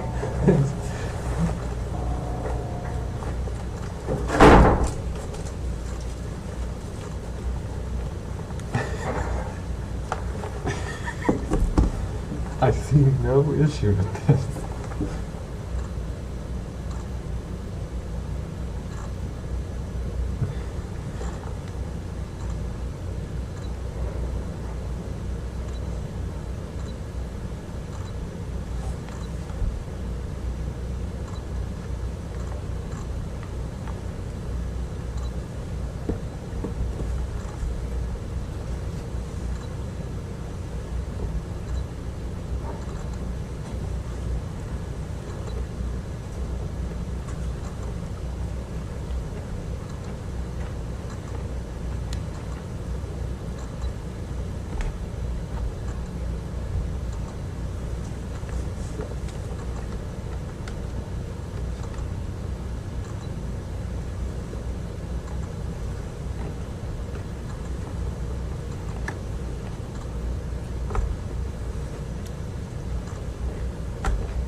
Sit down.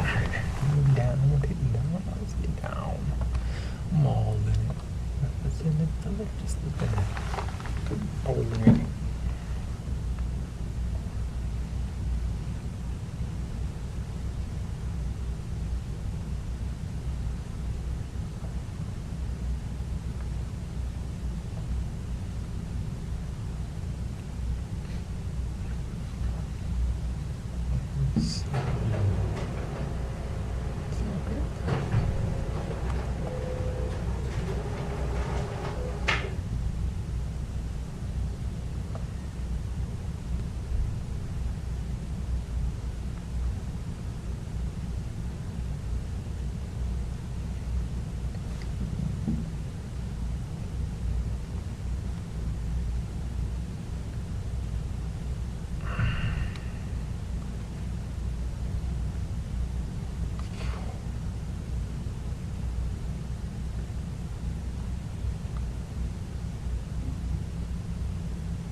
My unethical printing practices. Have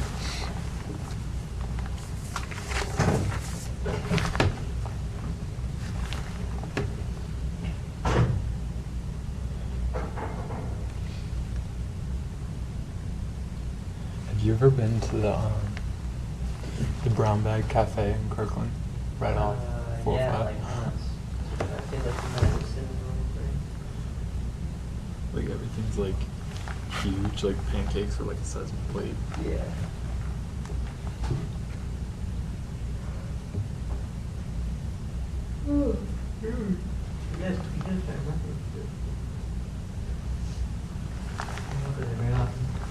Yeah. It's like, it's cool. It's not like worth, going to a lot, I guess.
What? What's that?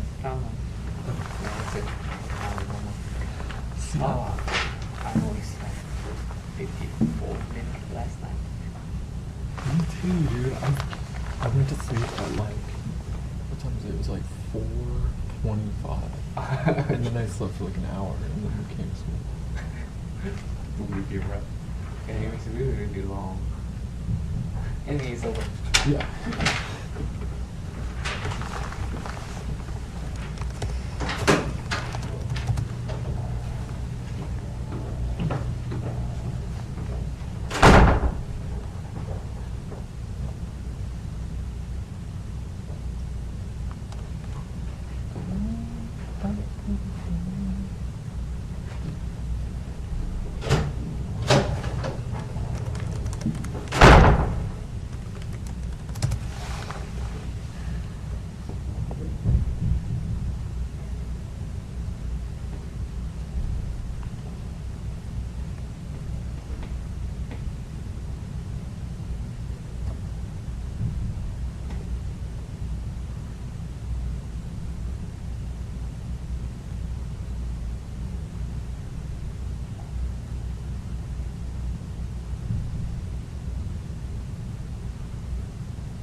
How's it going, dude?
No. Seth? Same as always?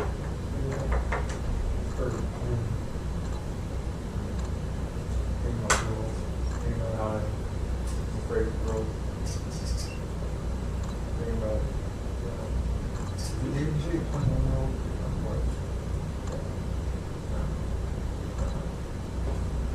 I don't think so. I think it's weird to date a 15-year-old if you're 19, but 21 to 24, probably not.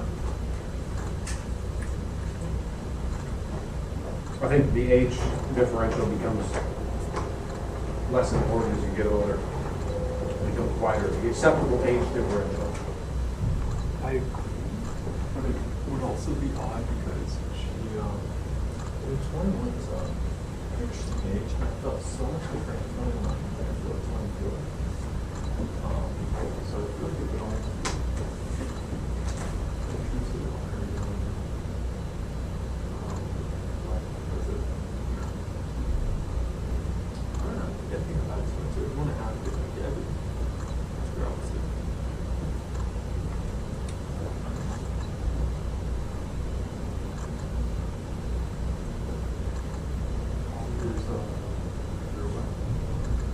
She's 9 months older than I am.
I'm good, thanks.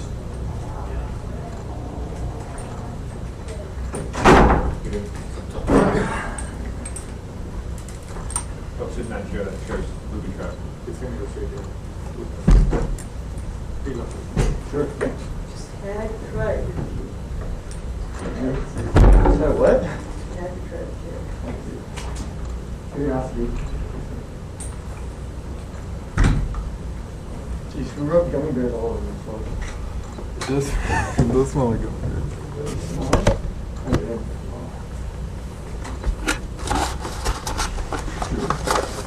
Someone take a gummy back? I'm thinking. Probably this.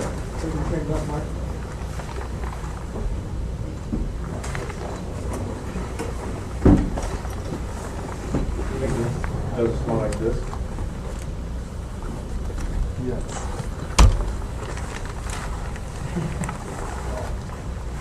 Tastes like this one. Yeah. Something like that. Yeah. It is? That's my berry gum? Dude, that is the intense smell. This gum lasts for like 20 seconds. Trying to close lasts forever. No, this is 7. Oh, 5, sorry. One of those odd numbers.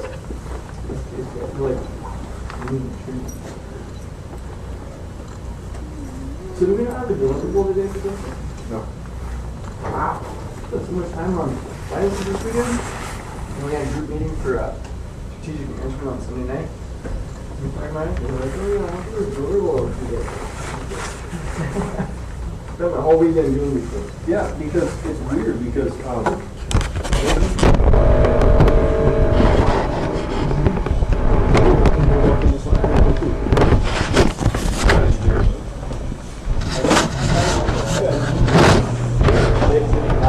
I got 87.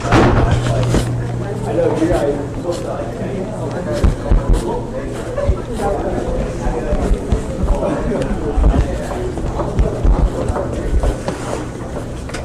Thank you. Thank you.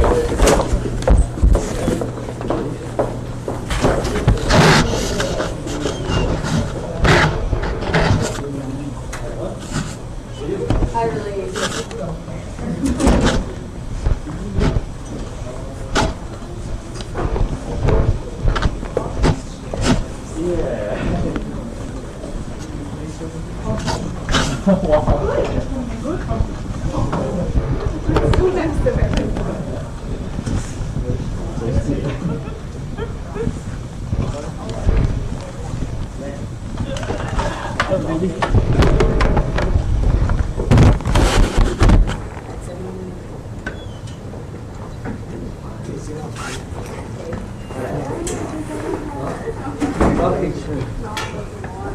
I know.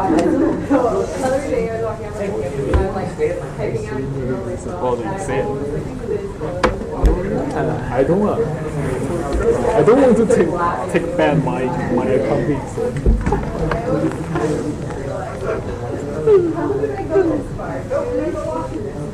I have a feeling we did.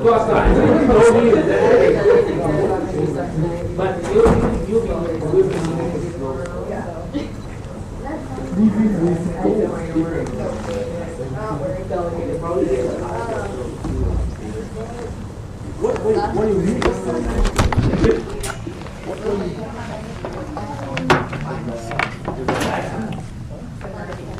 Of course not.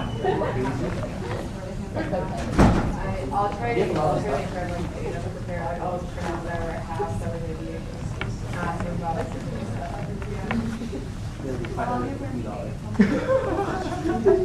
Well, Chrissy Cross. I don't think you will raise the price.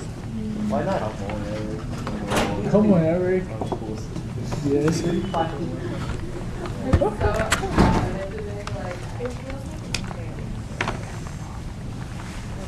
I stayed up all of last night because I finished my interview and I had to go back home and I had them all for like 5 days. They actually watched me now. Oh my god. Yeah. I was up till like 4 Did you? What did you watch? I watched 2012. Yeah, I was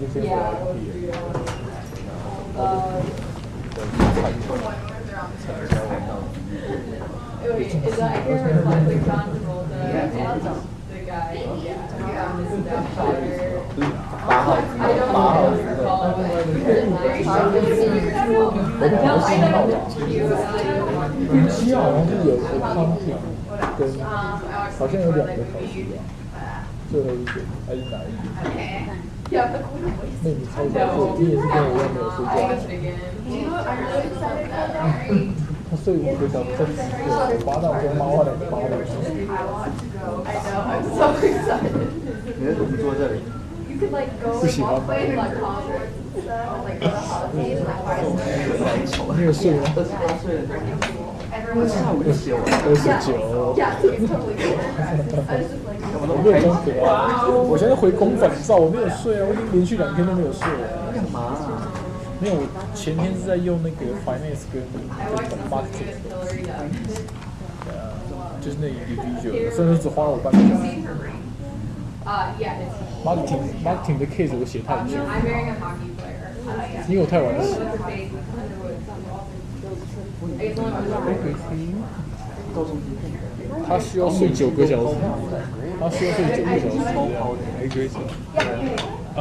Did you do Canada? Never mind. 就是很累啊。Nope. 他包一堆水肿。I haven't done the accounting homework since the one time we asked you to do everything. Really? 当然啦，年纪大了。因为我如果都没有睡，其实如果你睡大概几个小时，You should know better than to ask. I'd be like, I don't want to sit like this. 回家睡觉。我昨天回家也睡了，我睡到你跟我一样哎。我一下午一回去就把那个就马上写完东西了，什么写完？六礼拜，周末就写1000多字，就再写1000字。其实我觉得他没有很难写，只是就是超过头啦。你有重新写吗？我的意思是说，你是照着他里面写的，还是你有重新改一改啊？我完全不改的，我就照着他打的。会有问题啊？不是，我照着他打之后，就是我完全一样要破。哦，我有破的。没有，是怎么说？应该说我是我当然不是完全一模一样，就是我会截来截去，然后把它合成句就对了。I do too. I'm never up early enough to partake, though. Actually, yesterday I had a bowl of cereal. No, you do. And you wake up and make like actual breakfast. I had like a bowl of sugar smacks yesterday, and I had some fruit loops. Nice. I love them. I bought, you know, those little individual boxes of cereals. I bought one of those packs so I could eat all of them. Pack of cereal. Yeah, because I don't eat a lot of cereal, and it'll go bad if I buy the big boxes. So I just bought the little I ones. like the Costco size Cheerios. Nice. I haven't had Cheerios in a long time. Whenever I eat Cheerios, though, I dump like half a cup of white sugar on it, so it really doesn't matter for Cheerios. I use brown sugar. Oh, yeah. Way better. Yeah. When I eat Rice Krispies, I do the same thing. I don't eat Rice Krispies. I like Rice Krispies.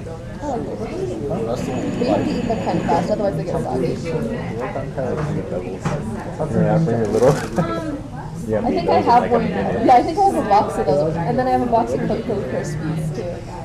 What else is in there? Frosted Flakes, Apple Jacks, Corn Pops. I don't really like corn pops. I like the Corn Pops. And Honeycomb. I have a box of Gotta that. have them. Come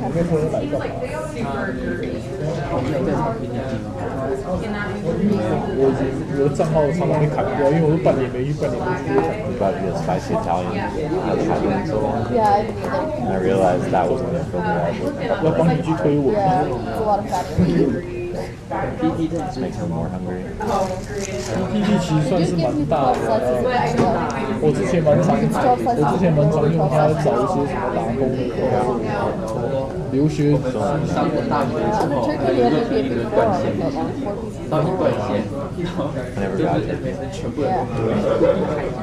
你们清大没有自己的榜？ You only get 2 because of turkey on the 6. 而且PT 里面有很多各个学 That's 校 true, 的。 the chicken size is the same. What else? It's okay. 不一定，他就是挑，你用挑内就可以上。他就是走挑。Like this shit. Like $10. But I had a free one on my card. So I was like, I can get that. 乐色资讯，就是你要找要的东西，常常会。 I should have started the card a while ago. 对，我的意思说你常常会想要看什么东西，你容易被其他东西吸引走，然后因为它有太多乱七八糟的东西，乱七八糟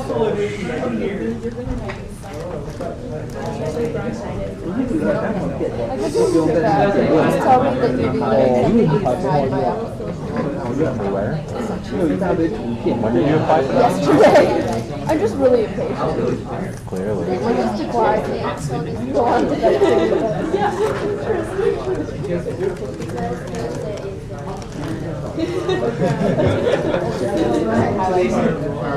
沉大海，每一封投出去都是石沉，跟投到大海里。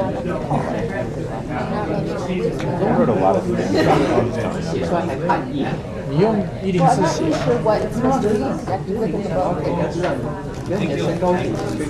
Whatever we're reading this week. 没有，你自己是那个东西，真的写成也可以背。没有台湾被看，台湾照片最重要，尤其看你什么工作。如果你是工程师，可能就，但是就不一定。还星座也要有说，这是台湾的，这是台湾的习惯。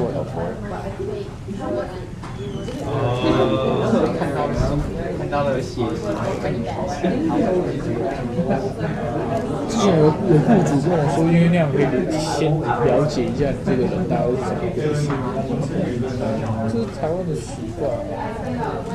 我后来问优喜说为什么在美国不要附照片，然后他是说因为他怕说他是因为人种。肤色还挑人，所以他们就直接避，但是就是照片是更明显，所以你懂我意思吗？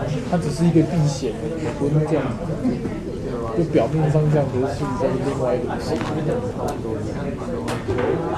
台湾没有啊，台湾超级崇洋，是拿外国人写名的，因为他们是非佣，你只要是金发的 Like Jared， 到台湾都超嗨的。Yeah. I like how that guy, he like lost half his weight, the other half went away. It's as far as the way you can get a man like this. On my family. Sorry. I hate yeah, I do it like I really bad allergies. And I would fill my prescription with my allergy medication and stuff Take Benadryl. Benadryl put you to sleep. I know, I have to take Benadryl every night when I go to bed in the springtime because otherwise my eyes are so puffy and itchy I can't go to bed. I used to be on Allegra, but I took it for so long that now I'm Yeah. Yeah, Allegra, Zyrtec, Claritin, none of that shit. Claritin doesn't? Just get the generic Claritin and it works really well. You know they have allergy medicine. That's what we're talking about. Well, you were talking about, I thought you were talking about Benadryl, like generic.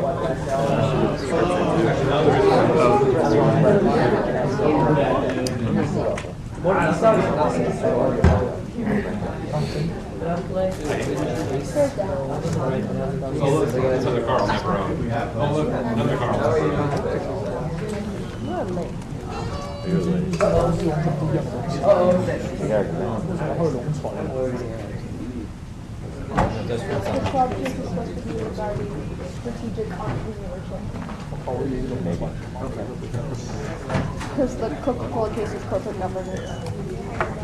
No case, I might just work on that case tonight. Get started on it. I need to do it. Because I work tomorrow night and we know how well that works. Quit your job sometimes by that part. No, I would, but I couldn't make it. 妹，超难找的，尤其那个东西要有丢几公斤。你也太快就想家了，你回来还不到2个月。不行啊，她男朋友在这里。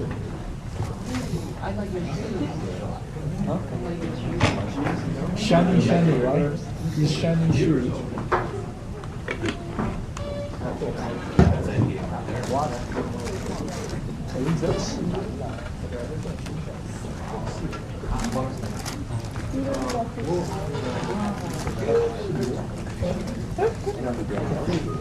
超市，但他就给我看这个 I love ISKY， 他就写一个特别的，就是台湾的学生，然后都穿就是这字，像很抽象，然后穿的内裤，就穿的少。I think I was going to tell you that there was Mozilla Firefox persona for it. So if you don't know it, it doesn't really matter. It's a fourth case. One syllabus schedule says Distech or Digitech or whatever, and one syllabus schedule says WorldCom Prod. What is the name of the fourth case? Well, the other schedule though, the one that says Distech is the one that says like the chemical bank case and. Yeah, I printed out with this. Yeah, You but got your syllabus on your e-learning says Prod and WorldCom. there are two syllabus Schedules. copies of the syllabus on e-learning. There's one next to the syllabus, and then there's one that's like on its own, separate. Distech. Can you put the questions online today? You all have the case now. Yes. I send it to you. Please and thank you. Oh, then probably. You're horrible at this game, Kirby. I'm not. I was asking if I sent you things, and you're like, I don't know. And I say, well, I sent it to you last week, and then you say, well, probably then.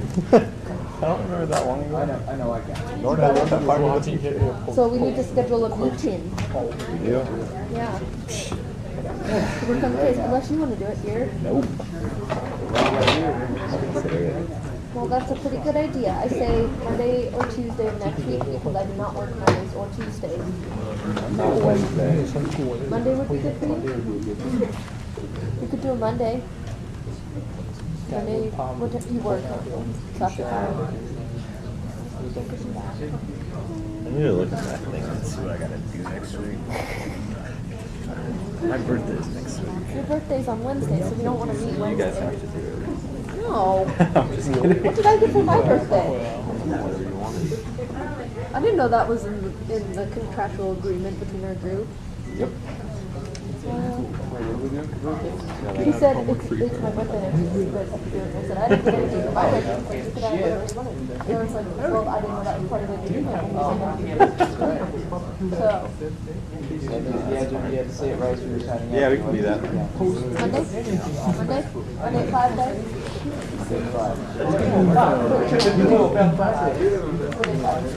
I'm gonna write it in my planner. Then send us a reminder email. Okay. On Saturday. Oh, on Saturday? Or Sunday. Okay. I'll remind One you. of those days. Or just tell me. 5. You don't even use your BlackBerry calendar. I use it sometimes. The problem is I'll update it on my BlackBerry, but I'd like to get it in my planner, and I need like the planner to write my to-do list, so then I don't have it in both places and I get confused.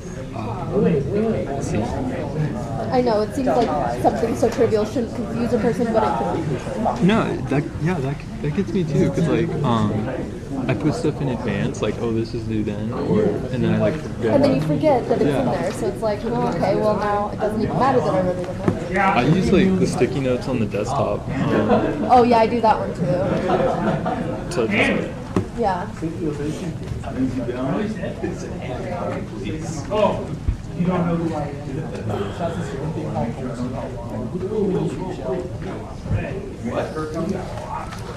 I didn't realize you didn't get this back yet. Yeah! I put a red mark here because I Obviously you agreed. don't care that much. Oh, that's ours, that's ours. I can tell because it's got the fancy stuff that's not colored.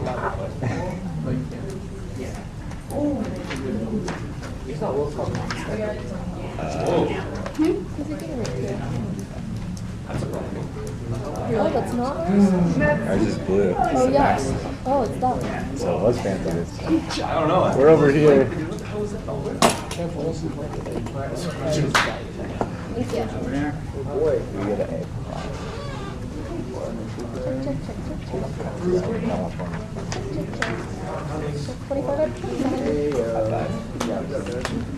Did I write most of this one? I think so. Yes. I'm gonna go put it in the refrigerator. Mom? You know that one? You know those coloring books that are like this big? Like you can buy one. You can get those? Yeah. I've never seen one of those. Subpar work. Subpar. 25 and 25. Like you see that there was these big coloring books? That'd be cool. Don't Like even those with fuzzy that try posters. out. Remember those fuzzy posters? They all look kind of crazy because it's like No one got a 40 this time. Oh, you better curve it to 100. Hi, you didn't get 100. Still ranges from he's quite heavy.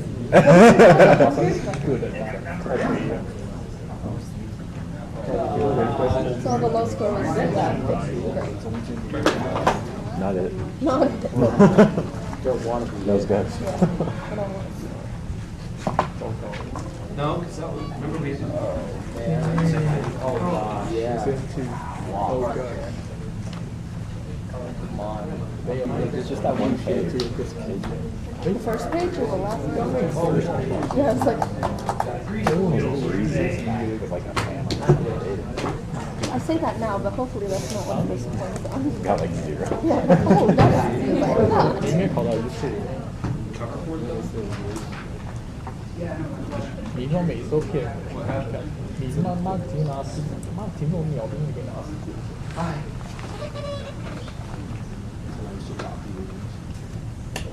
你可以自己写吧。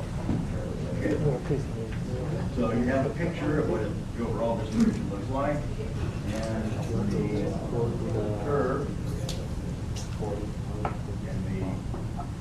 Is that before or after? Oh, 81's not cutting a 79 is a B plus. Oh. I definitely got like a B. That's a big B plus range.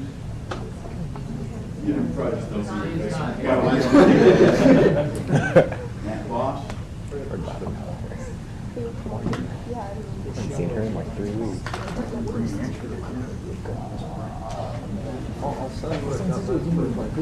couple points. Jeremy Whithagen.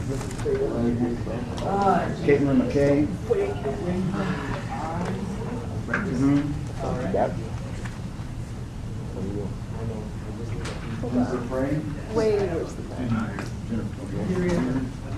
Nicholas Plum. That one page, -9. Michael Brinkley.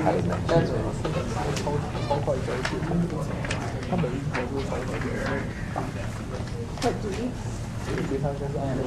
Yep. Yeah. Yep. -8. 9. Are you serious? Sorry, but I don't talk about my grades across classes.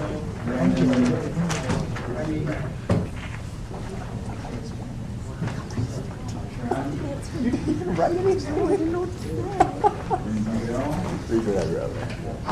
Let's see how much that Give it to me more so that you can try. 1 point. He has to blink 100 times? Bring 100 times.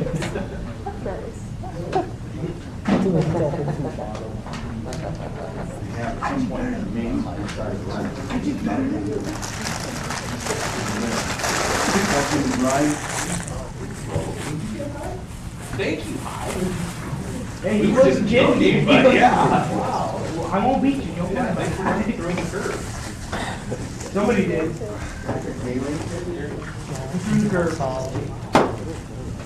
I would have if I knew what part D was about. That was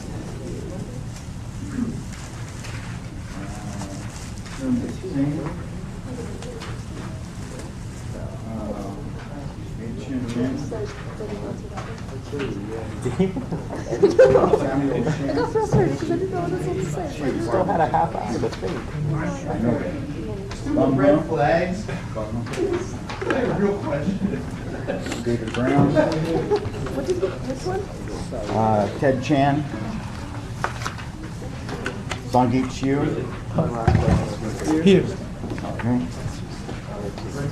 Adam Moore. 60% of a little bit of this. Yeah. Well, My God. Kate Esau. Whoa, whoa, Big Mike's about to lose it.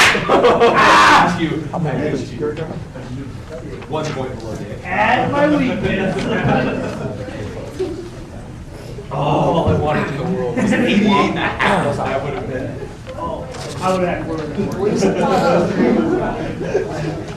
Trust me. 多少？最低的那个，最低的那个。真的嘞？干，干。如果是你就是 right anything。 Okay, let's take a look at the first problem. First problem was the activity-based costing problem. We had a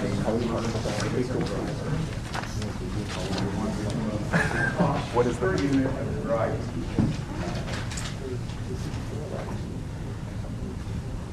So for the first one, machine setup, we're told that the total machine setup cost is $300,000, and that the takes 1 machine setup for each batch. We're told that the batches per year are 30 per A and 20 per B, or a total of 50, and that would be $6,000 per batch. For the auto insertion, we're told that the cost is $1,006,000. We're told that for models, we need to know the total number of auto insertions. There are 280 for each unit of A and 3,000 units of A, so that product gives us the total auto insertions for A. 200 for each unit of B, with 1,000 units of B, which is the total auto insertions of B. So the total auto insertions are 1,040,000 divided into 1,056,000, which is $1.01 about. And for the testing cost, we're told that the testing cost depends upon the time. Each unit that's tested has 3 units, 3 minutes. And for A, we test 2 units from each batch. And there are 30 batches, so the total time spent for A would be 180 minutes here. And for B, there are 20 batches. And each unit takes 8 minutes to test, and 3 units out of each batch are tested, so the product there would be 480,000. Total 660 minutes into $38,400 is $58.18 per minute. Any question on any part of that? All right, then when we start looking at the cost per unit of A, to determine the cost per unit of A, there are 30 setups of A at $6,000, or a total of $180,000. And that's spread over 3,000 units per year, which would come out to $60 per unit.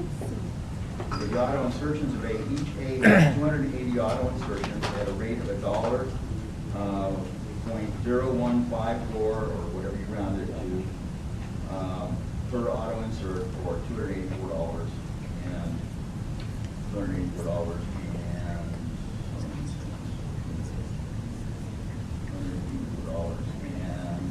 31 cents.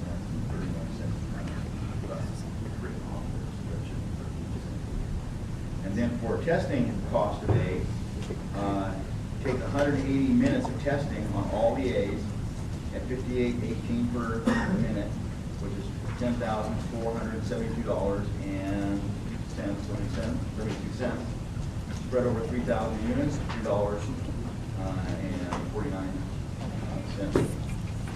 The warranty cost attributable to A is $11,250, spread over 3,000 units is $375. Any questions about that? All right, then for B, problem B, we are given a situation where we have 12 representatives, each working 8 hours a day, 20 days a week, and 60 minutes each hour gives us a theoretical capacity of 115,200 minutes. We're told that the practical capacity is 80% of that, which means practical capacity is 90,060. So the cost per unit of practical capacity is $129,024 divided by this, which is $1.40 per minute. To process a credit application takes 38 minutes, $1.40 or $52.20. To prepare an invoice takes 12 minutes, $1.40 or $16.80, and collection call is 22 minutes at $1.40 or $30. Questions about that? Okay, then moving right along.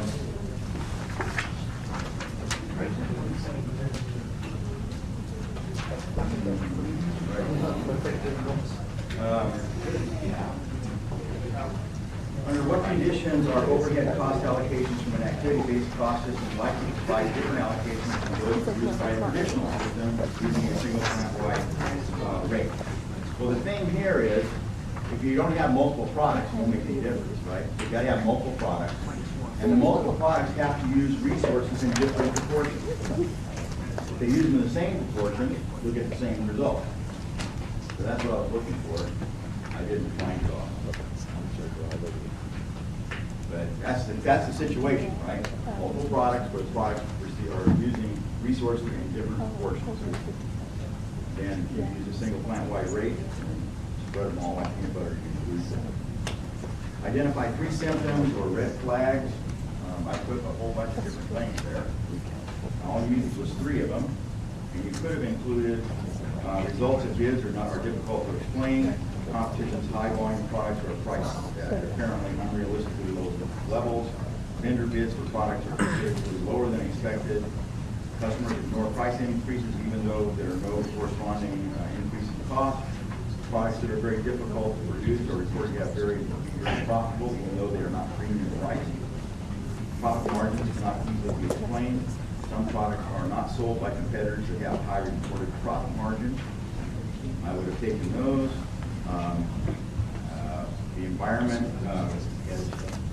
environment has changed either internally or externally. You could have said that. The organization's changed. You could have told me you got a lack of decision usefulness. I would have taken that. So things that either of those slides of that article is your cost system needed to know. Any 3 of those is all right. Okay. Just 3. Why might a department that has reduced resource consumption using ABC and activity-based management not see a reduction in cost? Hence, assume a large proportion of the department's resources are required months before they are consumed. What must managers do in such a case to reduce costs? Well, that's the situation where the procurement of the resource is happening prior to the use of the resource. And when we have that happen, we can cut the use of the resource, but we've already sized a resource that's too big. And we probably won't catch that to the next budget cycle if we want to turn that into profit. What that does is turn it into excess capacity, right? We reduce the resource consumption and we've already procured too much resource, we have excess capacity. So then we have to do something about the excess capacity. Right? That's what okay. Then, D. Identify and briefly define each of the cost categories appearing in the cost of quality report. We have prevention costs. Those are things like procurement inspections, training, machine inspections, designing for quality. All those things are included in prevention costs. Appraisal or detection costs are the end of process sampling, field testing, those kinds of things. And those are our prevention costs. Then we have the failure costs, which are internal failure costs. Things there are scrap, rework, reinspection, those kinds of things. And external failure costs after things are out in the field, which are things like warranties, liabilities, lost sales, customer complaints, blah, blah, blah. All right? Okay, briefly describe the Pareto chart and the control chart. This was pretty interesting.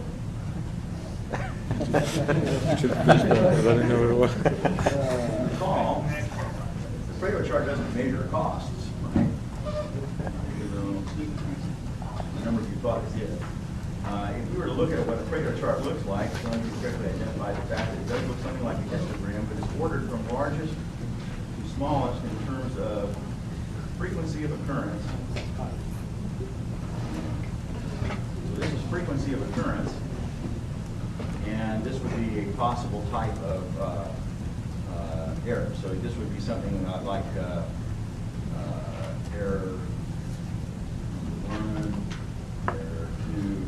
Examples we had were like ballpoint pen point is deformed, okay, deformed pen point, leaky ink, those kinds of things.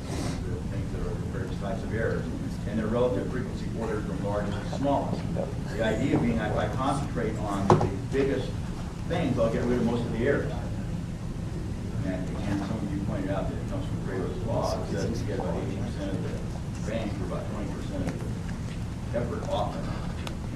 So if you concentrate on the biggest things, you get probably 80% of the left quality shortcomings. And then, interestingly, the control chart also does not measure costs.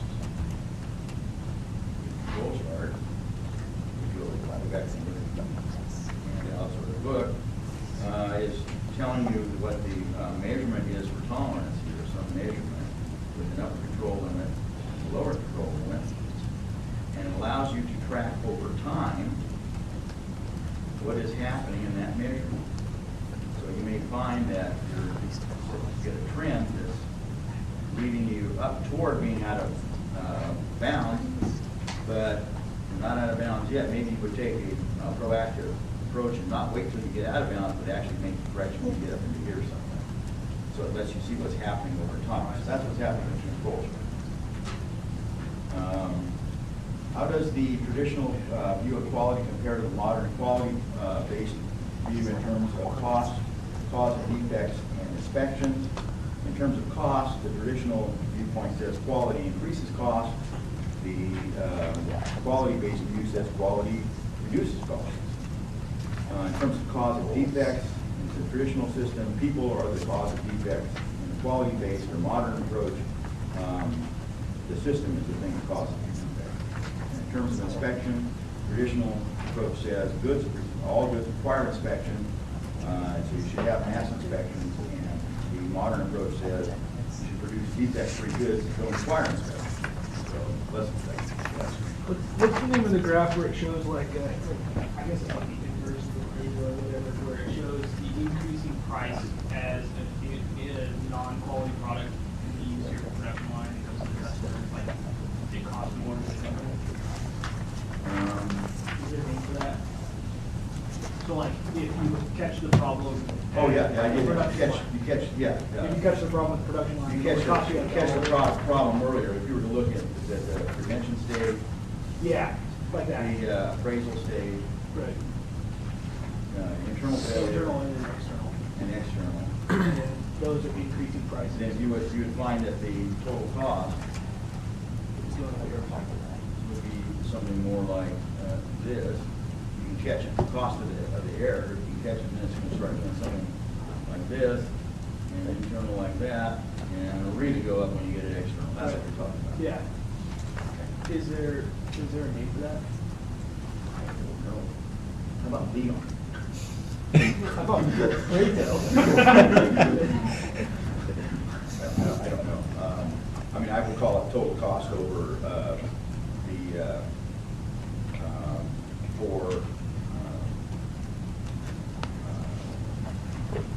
basically what this is, these are prevention costs. These are the failure costs, right? So over the entire process of delivering a product to the customer. So that's how the costs increase. If you catch things down here, they'll have less of a cost associated with it. Okay.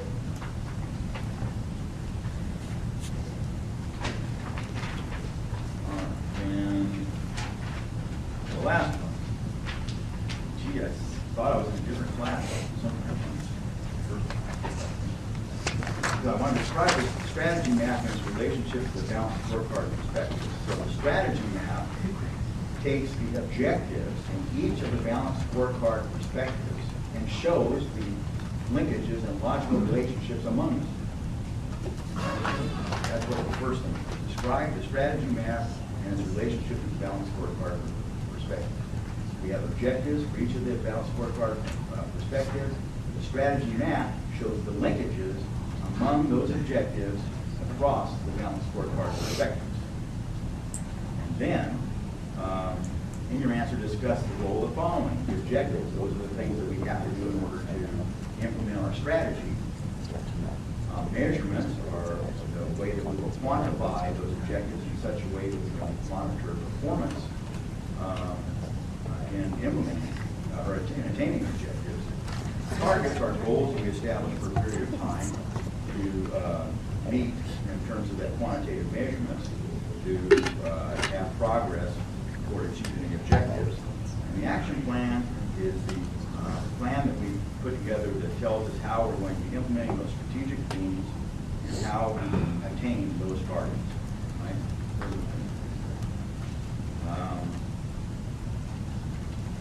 So that's sort of what I was looking at.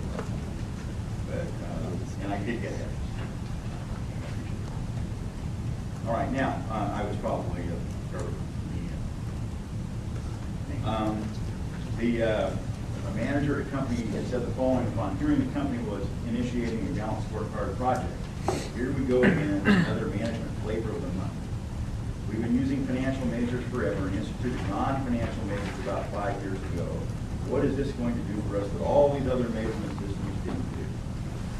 So, how would you respond to the manager? In your response, discuss the various ways that the balanced scorecard can be used by an organization's management and its potential advantages compared to measures described by the manager in the questioning above. Well, up above, there was no, those measurements were not tied to anything back to strategies, right?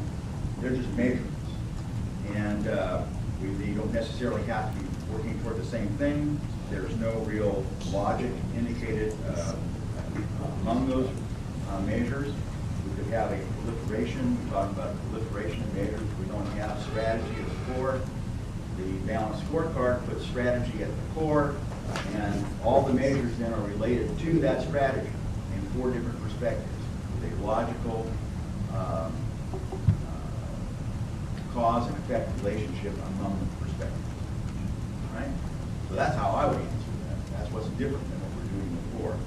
And the balanced scorecard can be used by the organization's management to monitor the progress for implementation of strategy. Okay? Anybody have any comments on those things? Either of those? All right, that was it. Now, what I would like you to do is, if you think that you were treated unfairly in the grading of your exam, I'd like you to write that at the top of the first page. And when you're finished, turn your exam over and place it face down in front of you, and that will be divided to 10 notes. What's that?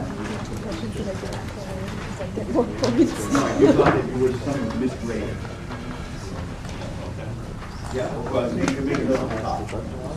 Yeah. That's it. Objective.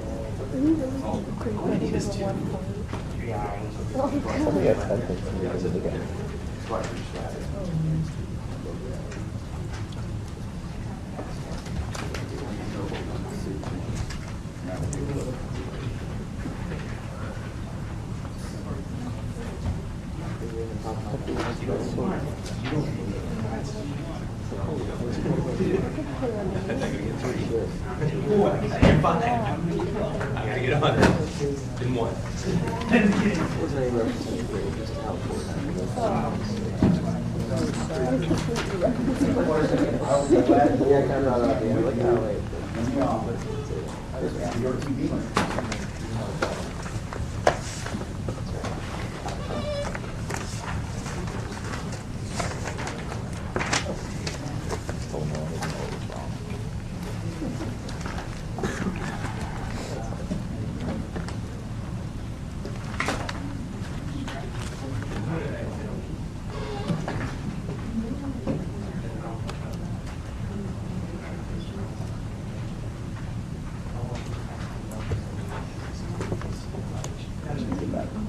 Okay.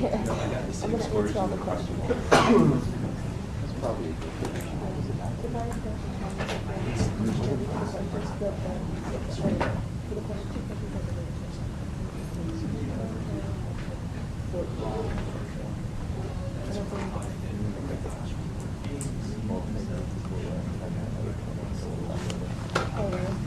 Next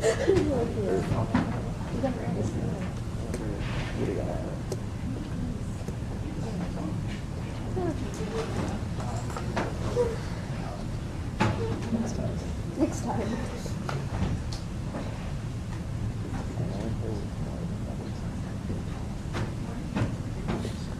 Are we planning on the final being cumulative, or? If there's going to be any review stuff on it, I will tell you ahead of time. Okay. I won't sneak it on you. That'd be preferable. Yeah, but we'll not be fully. Okay.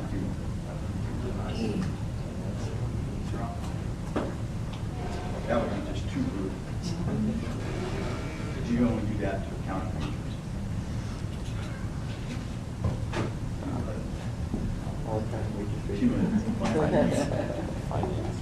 Have like different versions for Do all 3 years.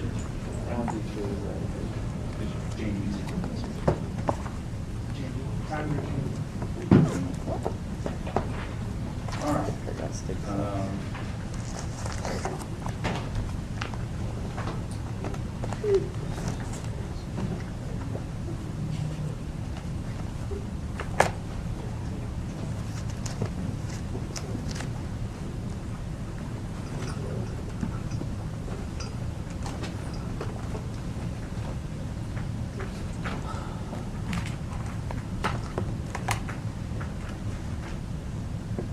I'm not complaining, but I wish we had a system like they have in law school for exams.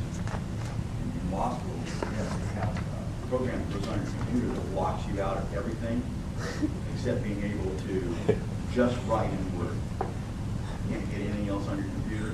Oh, that'd be awesome. And then you have to submit that before you can go do anything else. What's that? I don't know, we don't have a system here. But, it's a system they use in law school. I have a hard time reading something just right. You know, and it takes me a long time. But I do try to find points.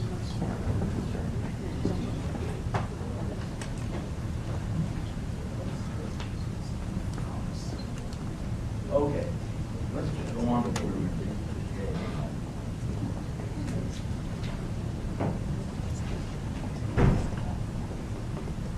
we were going to talk about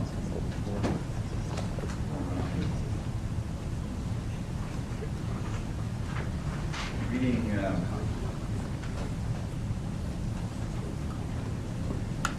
new financial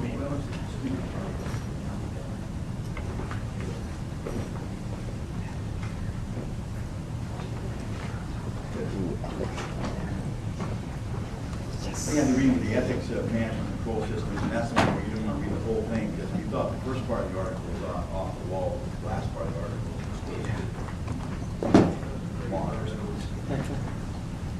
The first part sort of ties a lot of good things together. So we'll get to that. We talk about that there's 2 levels of control. If you look at sort of the entire control environment, there's 2 levels of control. One is the societal or governmental control, and that's regulations that we put on businesses. And it could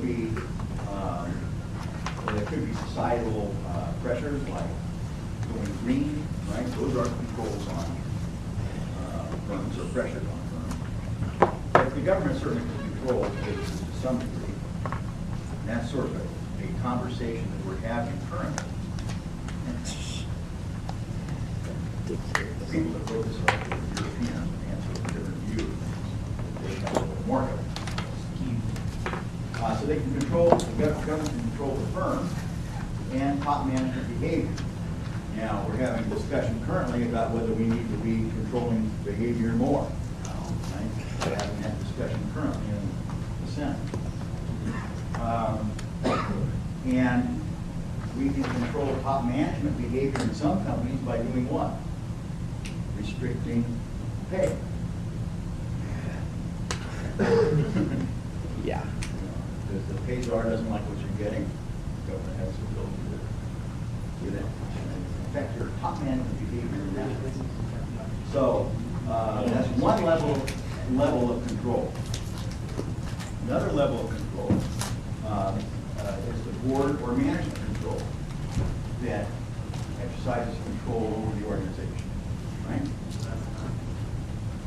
So the society and government can control the firm and top management like the board, and then the board can control things that are below that. So we have the board of directors control top management, and that's a lot of this is done through subcommittees within the board of directors. Right?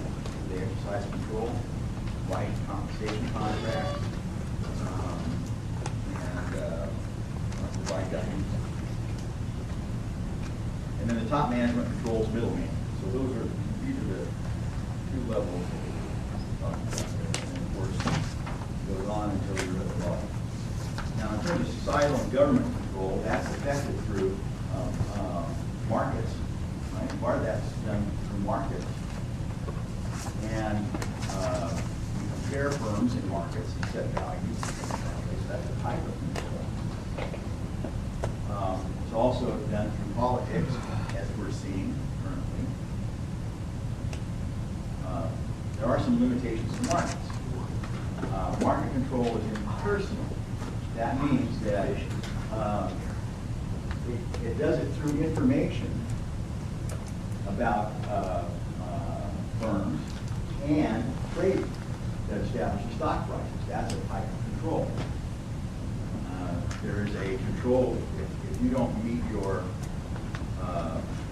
earnings target for the quarter. There's some market control to affect your stock price. And the market is likely to value positive results. The things that are obvious, like yes, you beat the earnings expectations in the short run. Right? The market tends to value those things and ignore things that might be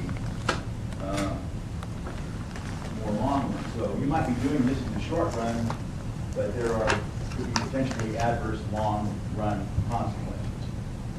For example, maybe you were selling credit default swaps, making a lot of money in the short run, but there were potentially long run consequences for doing that. And because the market control requires information, false reporting renders market control ineffective. In other words, if people are cheating in their financial reporting, then market control becomes ineffective. So that's why we have auditors. Order management control.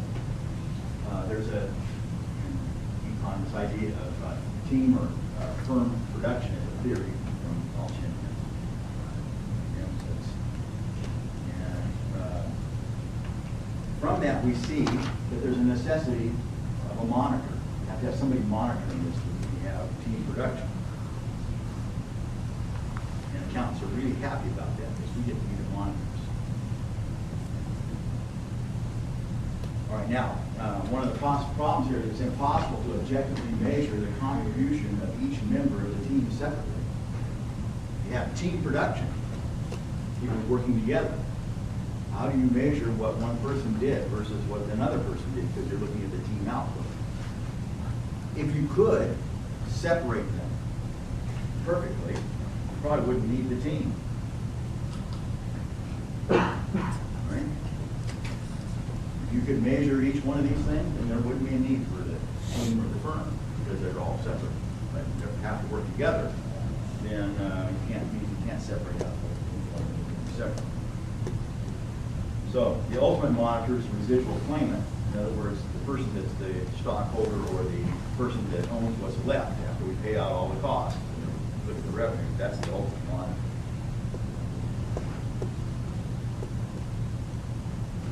So much for the team and production.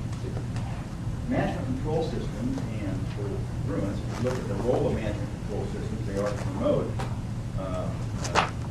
We want to change behavior by attempting to align the interests of individuals in the organization. That is, we want to promote goal congruence. To align interests of individuals in the organization. And that's one of the, I would say, one of the roles of management control systems.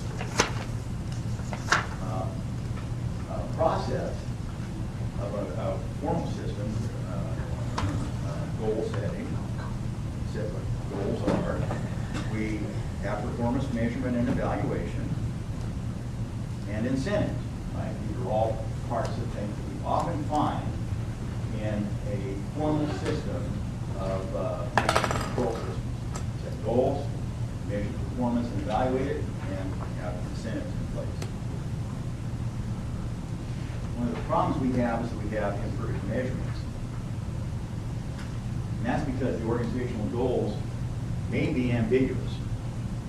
You know, we want to be, we don't ever get to the point where you're doing strategic planning. We say, well, we just want to be the College of Business of choice in the Northwest. That's kind of a fuzzy goal. So that makes it very difficult to measure what that means. In complex situations, we find that measures may be difficult to define, and we may have many of them. So if they're difficult to define, they may be imperfect. And we also, if we have those measures that are used as the basis for incentives, those must be specific. But generally, the correlation between the measure and the goal is something less than 1. In other words, it's not a perfect association. It's the idea of saying, well, I have this objective that I want to meet. And that objective might be that I want to have repeat customers. And I can measure that various ways. But in the fact that I'm measuring it, the measurement like how many repeat customers do I get, or how many referrals do I get, or whatever it is I'm doing, that measure with the goal of getting repeat customers may be less than 1. And if you find that things become more fuzzy in terms of what we're trying to do, then they become more difficult to define, and that leads them to be imperfect.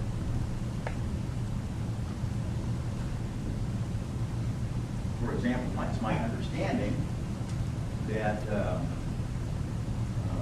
goal from our Board of Regents is for WSU to become an AAU university. That's the American Association of Universities. They want to be that part. They want to be in that group. You can only be invited to the group.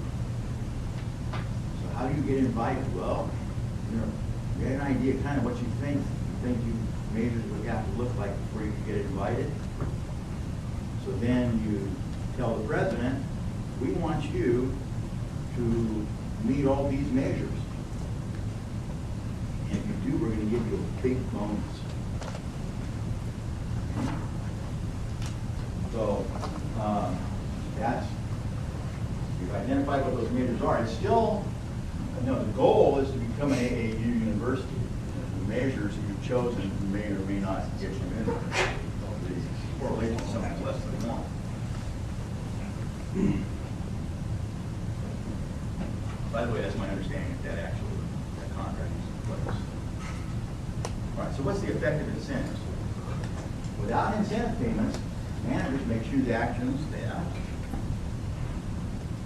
are in the organization's best interest if they believe in the goals. Right? They might choose actions that are in the organization's best interest because they believe in goals. They may choose their selfish self-interest and ignore organizational goals without incentive payments. That is, they may, in the terminology of agency theory, they may shirk. Engage in shirking behavior, doing what they're supposed to do.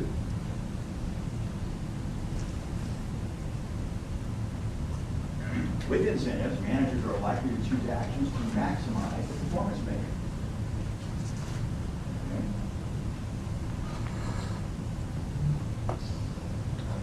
Strong incentives may actually induce cheating, right?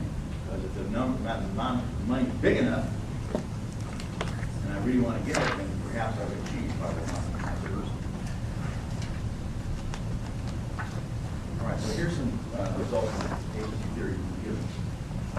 Relative performance evaluation systems may induce sabotage of others, right? Because if we're going to have a pay pool, bonus pool, and we're going to cut up the pie, and if you get $1, I'm not going to get it. You're actually using relative performance evaluation with a set bonus pool. if I want more of the money, why should I help you? In fact, that would be non-cooperation. But really not cooperating is sabotaging your work. So if you don't look, there's a problem there.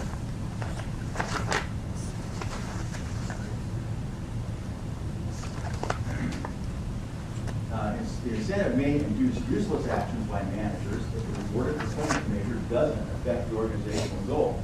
So you can come up with performance measures that are so poorly chosen that they don't affect the organizational goal. That would be with a correlation of 0.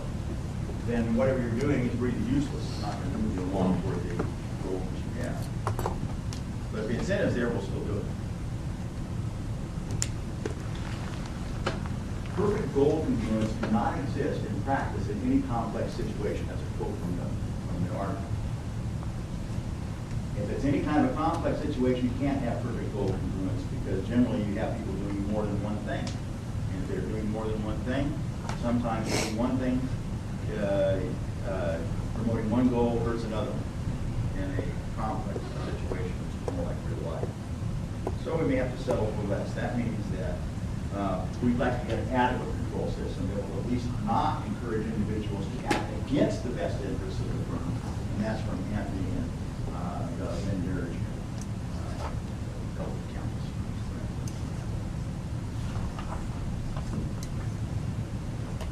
And you probably have heard of Kerr's folly, which is hoping for rewarding a particular measure when you're hoping for something else to take place. So you think that we've known about this for a long time, we've eliminated it, but it's still prevalent. So we ask the question, why is it still prevalent? Because we know that it's a folly to reward A while you hope for B.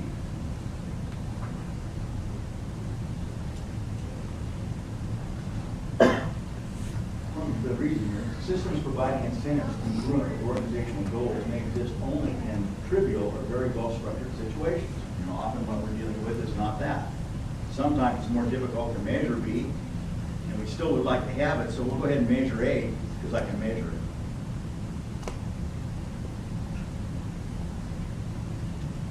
If the solution were easy, it would have been applied, and the folly would have disappeared, but it hasn't.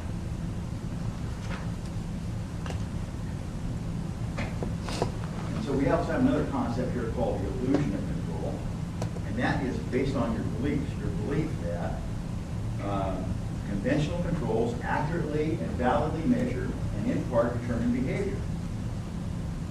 Management can intervene and successfully affect change. Believe that. And management can successfully respond to internal and external changes by changing the mix of controls. So we have those changes. We are, you know, this is sort of a viewpoint of we're the smartest people in the room. We're the experts. We can get this thing down to being scientific to the point that we can accurately design measures and see what all the possible dysfunctional behaviors might be. We'll foresee them all, design a system where that doesn't happen, and management can intervene, and by doing that we will affect a good change, and that we can successfully respond to anything that changes in the system. That's looking at it. That's more of an expert's view, right? And if you believe all those things, then you might believe that you can control things. And if we get negative outcomes, we just need more controls.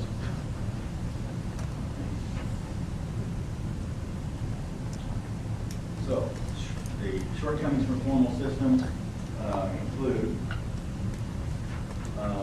objectives that are ambiguous. And we see some of that in the case that we looked at, that occasionally objectives are ambiguous and do not action.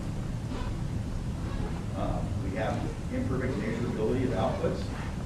We have imperfect knowledge about cause and effect. In other words, we're not sitting up in cost accounting heaven looking down and knowing exactly what this thing causes this and causes that. We're dealing with more complex systems.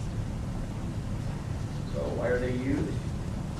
The total absence of performance evaluation might be dangerous because it could be seen.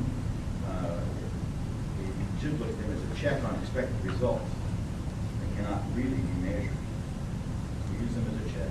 There is a reasonable correlation between the real and performance than well, the quantifiable check whether the intangible results appear in tangible form.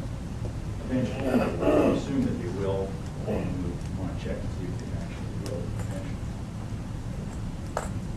eventually. So how do you avoid the illusion? Performance measures should be used as diagnostic tools rather than as the actual achievement of objectives. So use these to see how well you're doing, but you can't necessarily assume that you hit the target you achieved the goal. This was said another way in one of our quotes, that the meaning of something is very different than the interpretation of it. Right? The meaning and interpretation is very different than the measure. So what we want to do here is look at the meaning and use it as a diagnostic tool.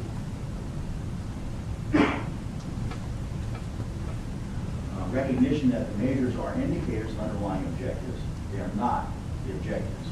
Again, the objective is the thing that we want to do to be able to implement our strategy. The measurement is the way we quantify that.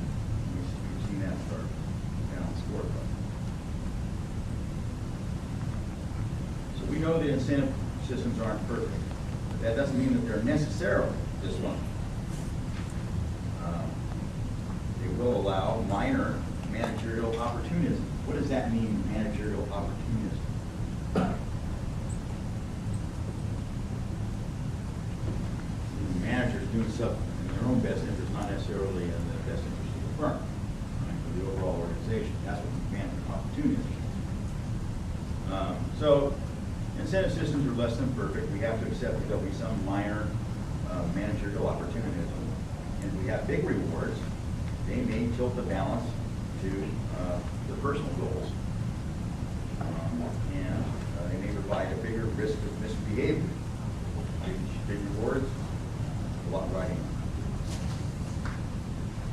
Remember that no system is foolproof. Okay, so then we have the question, are formal monetary rewards necessary? And it probably depends on the situation. If we think about what happens in the military, they don't really have bonuses for, oh, you went out and killed 3 people today, you got the bonus. You don't get that.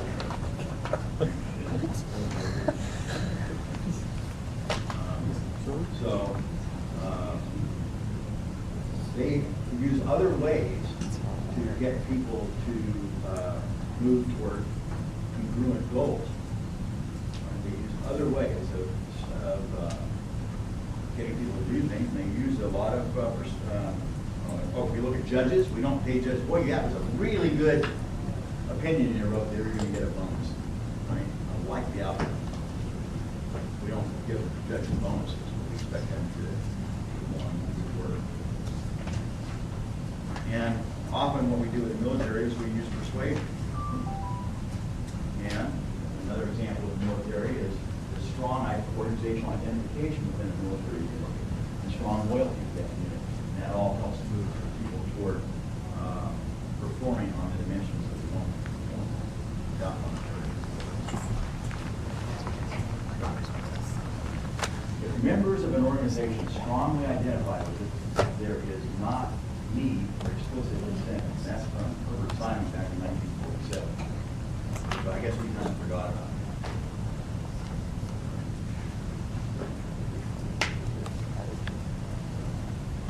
Okay, so here's the summary. Explicit incentives and pay for performance are used by many firms. You can see that by looking at the Wall Street Journal on a daily basis. It may be functional or could be dysfunctional. The rewards are too big, right? Some form of performance evaluation is probably necessary as a diagnostic device to know how well we're doing. And perfect performance evaluation and incentive systems in complex situations are probably impossible. But just because they're not perfect doesn't mean that they are not functional. And as we've seen in here, people often have strongly held beliefs, both pro and con, regarding incentives. Right? It's often taken as an article of faith. that you have to have incentives in place, monetary incentives in place for people who want to do what you want to do. And some people don't believe they have to be in place. Some people believe it depends on the situation, and the measurability, and a lot of other things. So do you have any comments on this reading?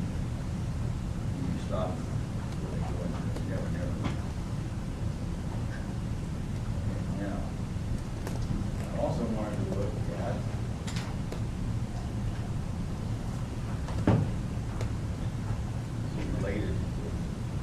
related article, do financial incentives drive performance?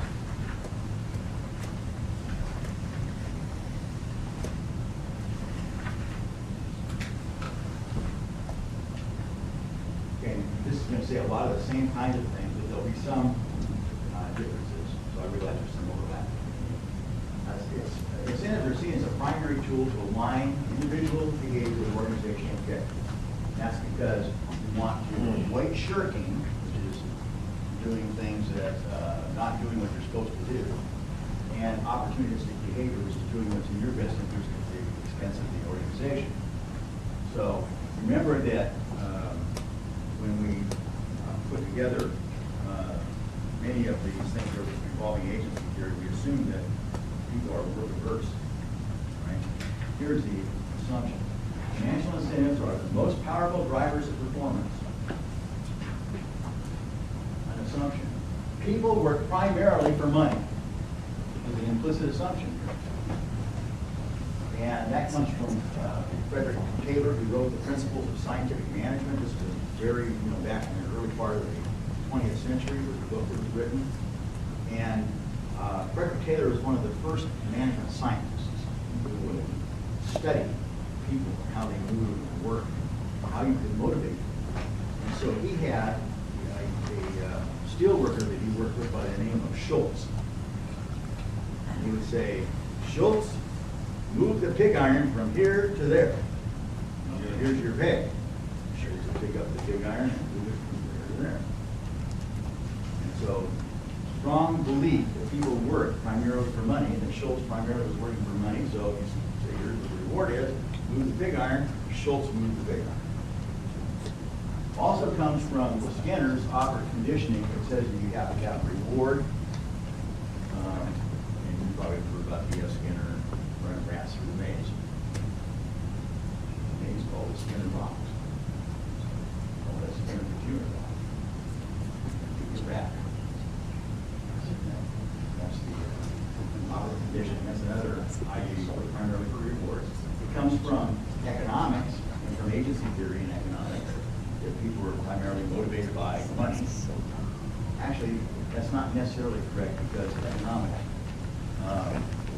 relaxes this and uses utility theory so that you get satisfaction from more than just money. But a lot of people just take it as money. And then in decision theory, you look for the outcome, the highest expected outcome. So those are the things that are underlying this idea that people are primarily for money. Okay, incentives can increase effort. And an implicit assumption here is that more effort will increase performance. But what do we know from expectancy theory, in our discussion of expectancy theory? There were lots of moderating variables that were in place between effort and performance. Things like correct role perception, traits and abilities, right? Perceived equity as the goal of the reward. All those things were moderating variables. And there are others. Things like, well, here's the skills, the abilities, traits and abilities, the skills. The information that you have in order to do the job, the systems necessary to do the job, right? These things are things you don't necessarily control. And the outcome may not be fully controllable.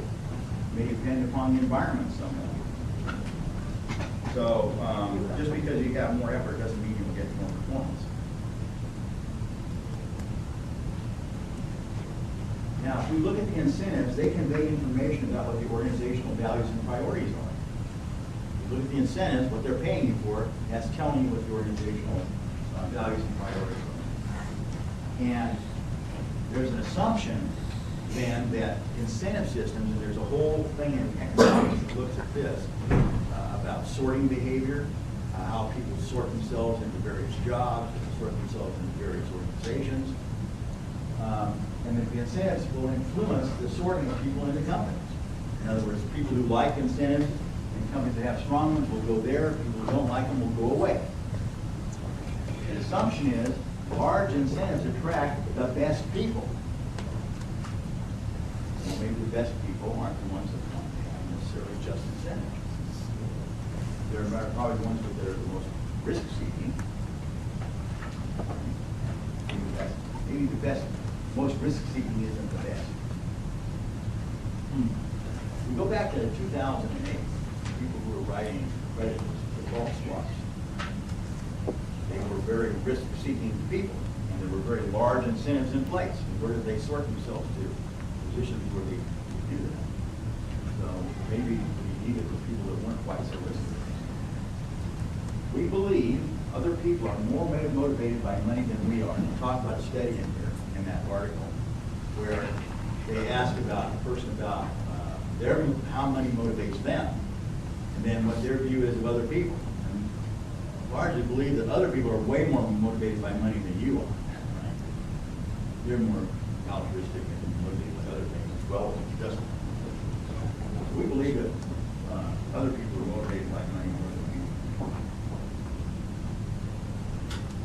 Often when we have these performance measurement systems, we use very simple signals in those systems about whether performance goal is met. Simple signals cause damage when there are multiple interrelated dimensions of individual performance. We talked about this before as the multitasking problem. Right? Say a different way here. When judgment and wisdom are required to figure out the best ways to enhance overall organizational performance, then this kind of stuff doesn't lend itself to simple signals.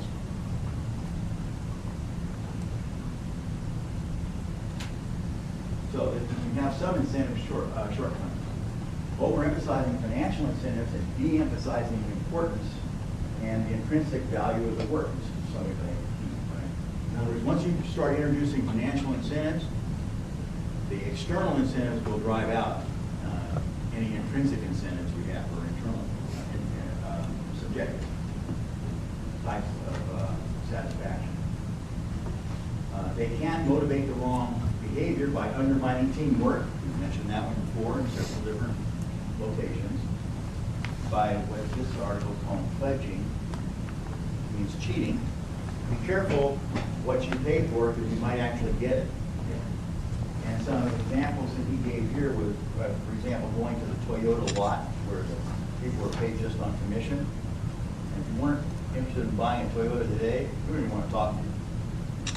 I went down the street to another Toyota dealer where they weren't paid on commission. They wanted to talk.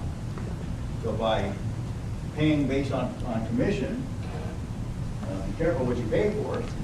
You're going to pay on commission, the idea that you're going to sell them, maybe you don't get the long-term sale. People won't invest the time.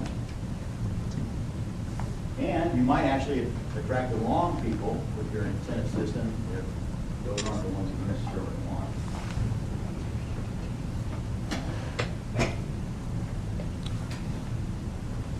Okay, the question comes about, should you have differential rewards in an organization? The assumptions are, employees making outstanding contributions want to be recognized, and employees believe it's unfair for others to get the same raises when they do not accomplish or contribute as much. Now here's some problems. Self-enhancement effects produce this dissatisfaction because we tend to overvalue what we do compared to other people, right? So that breeds dissatisfaction because maybe we think we do more than we think we do, right? Well, we think we do more than we actually do.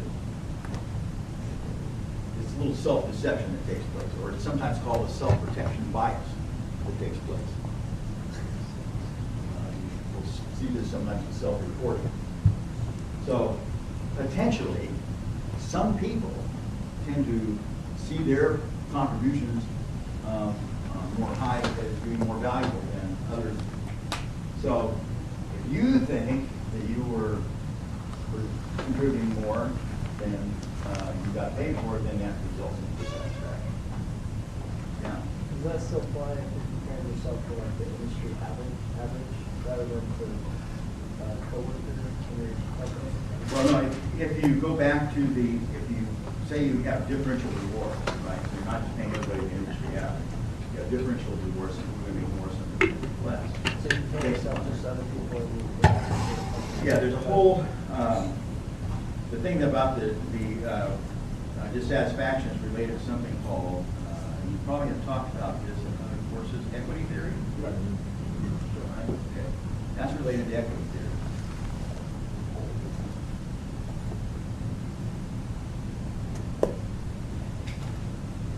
You know, if you think you did more for what you put in it, they got more than you did for what you put in it, so that's the dissatisfaction.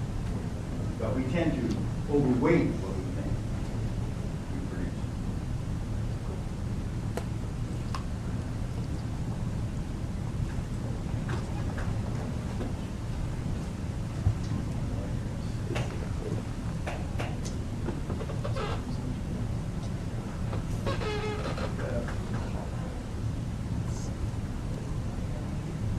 Microsoft probably has something better than me used it.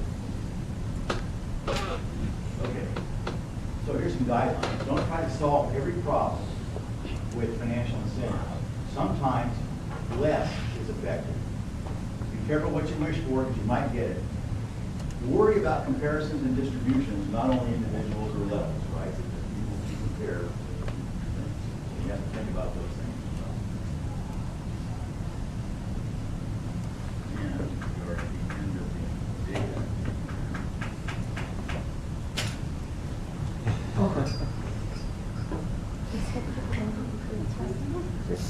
Differential rewards make sense when performance can be objectively assessed, which we say is in limited situations. When performance is mostly the result of individual rather than product of independent activity. That's what it is. Okay? Now, next time, what I would like you to do is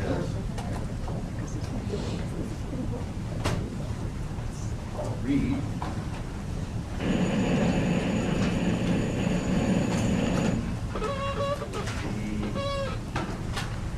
the best rated minimum.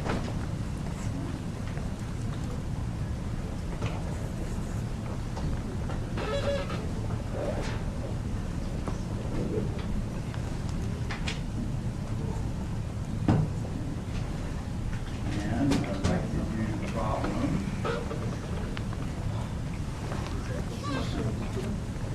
Well,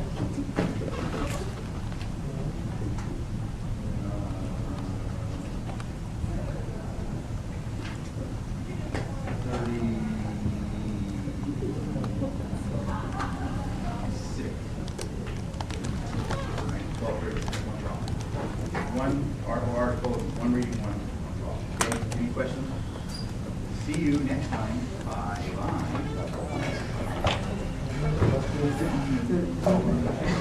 Totally getting expert. That's so cool. Ethics. Put on ethics. Is like white light and then not black light, like they're comparing light, they glow. That's so cool. I don't get it. It's just awesome.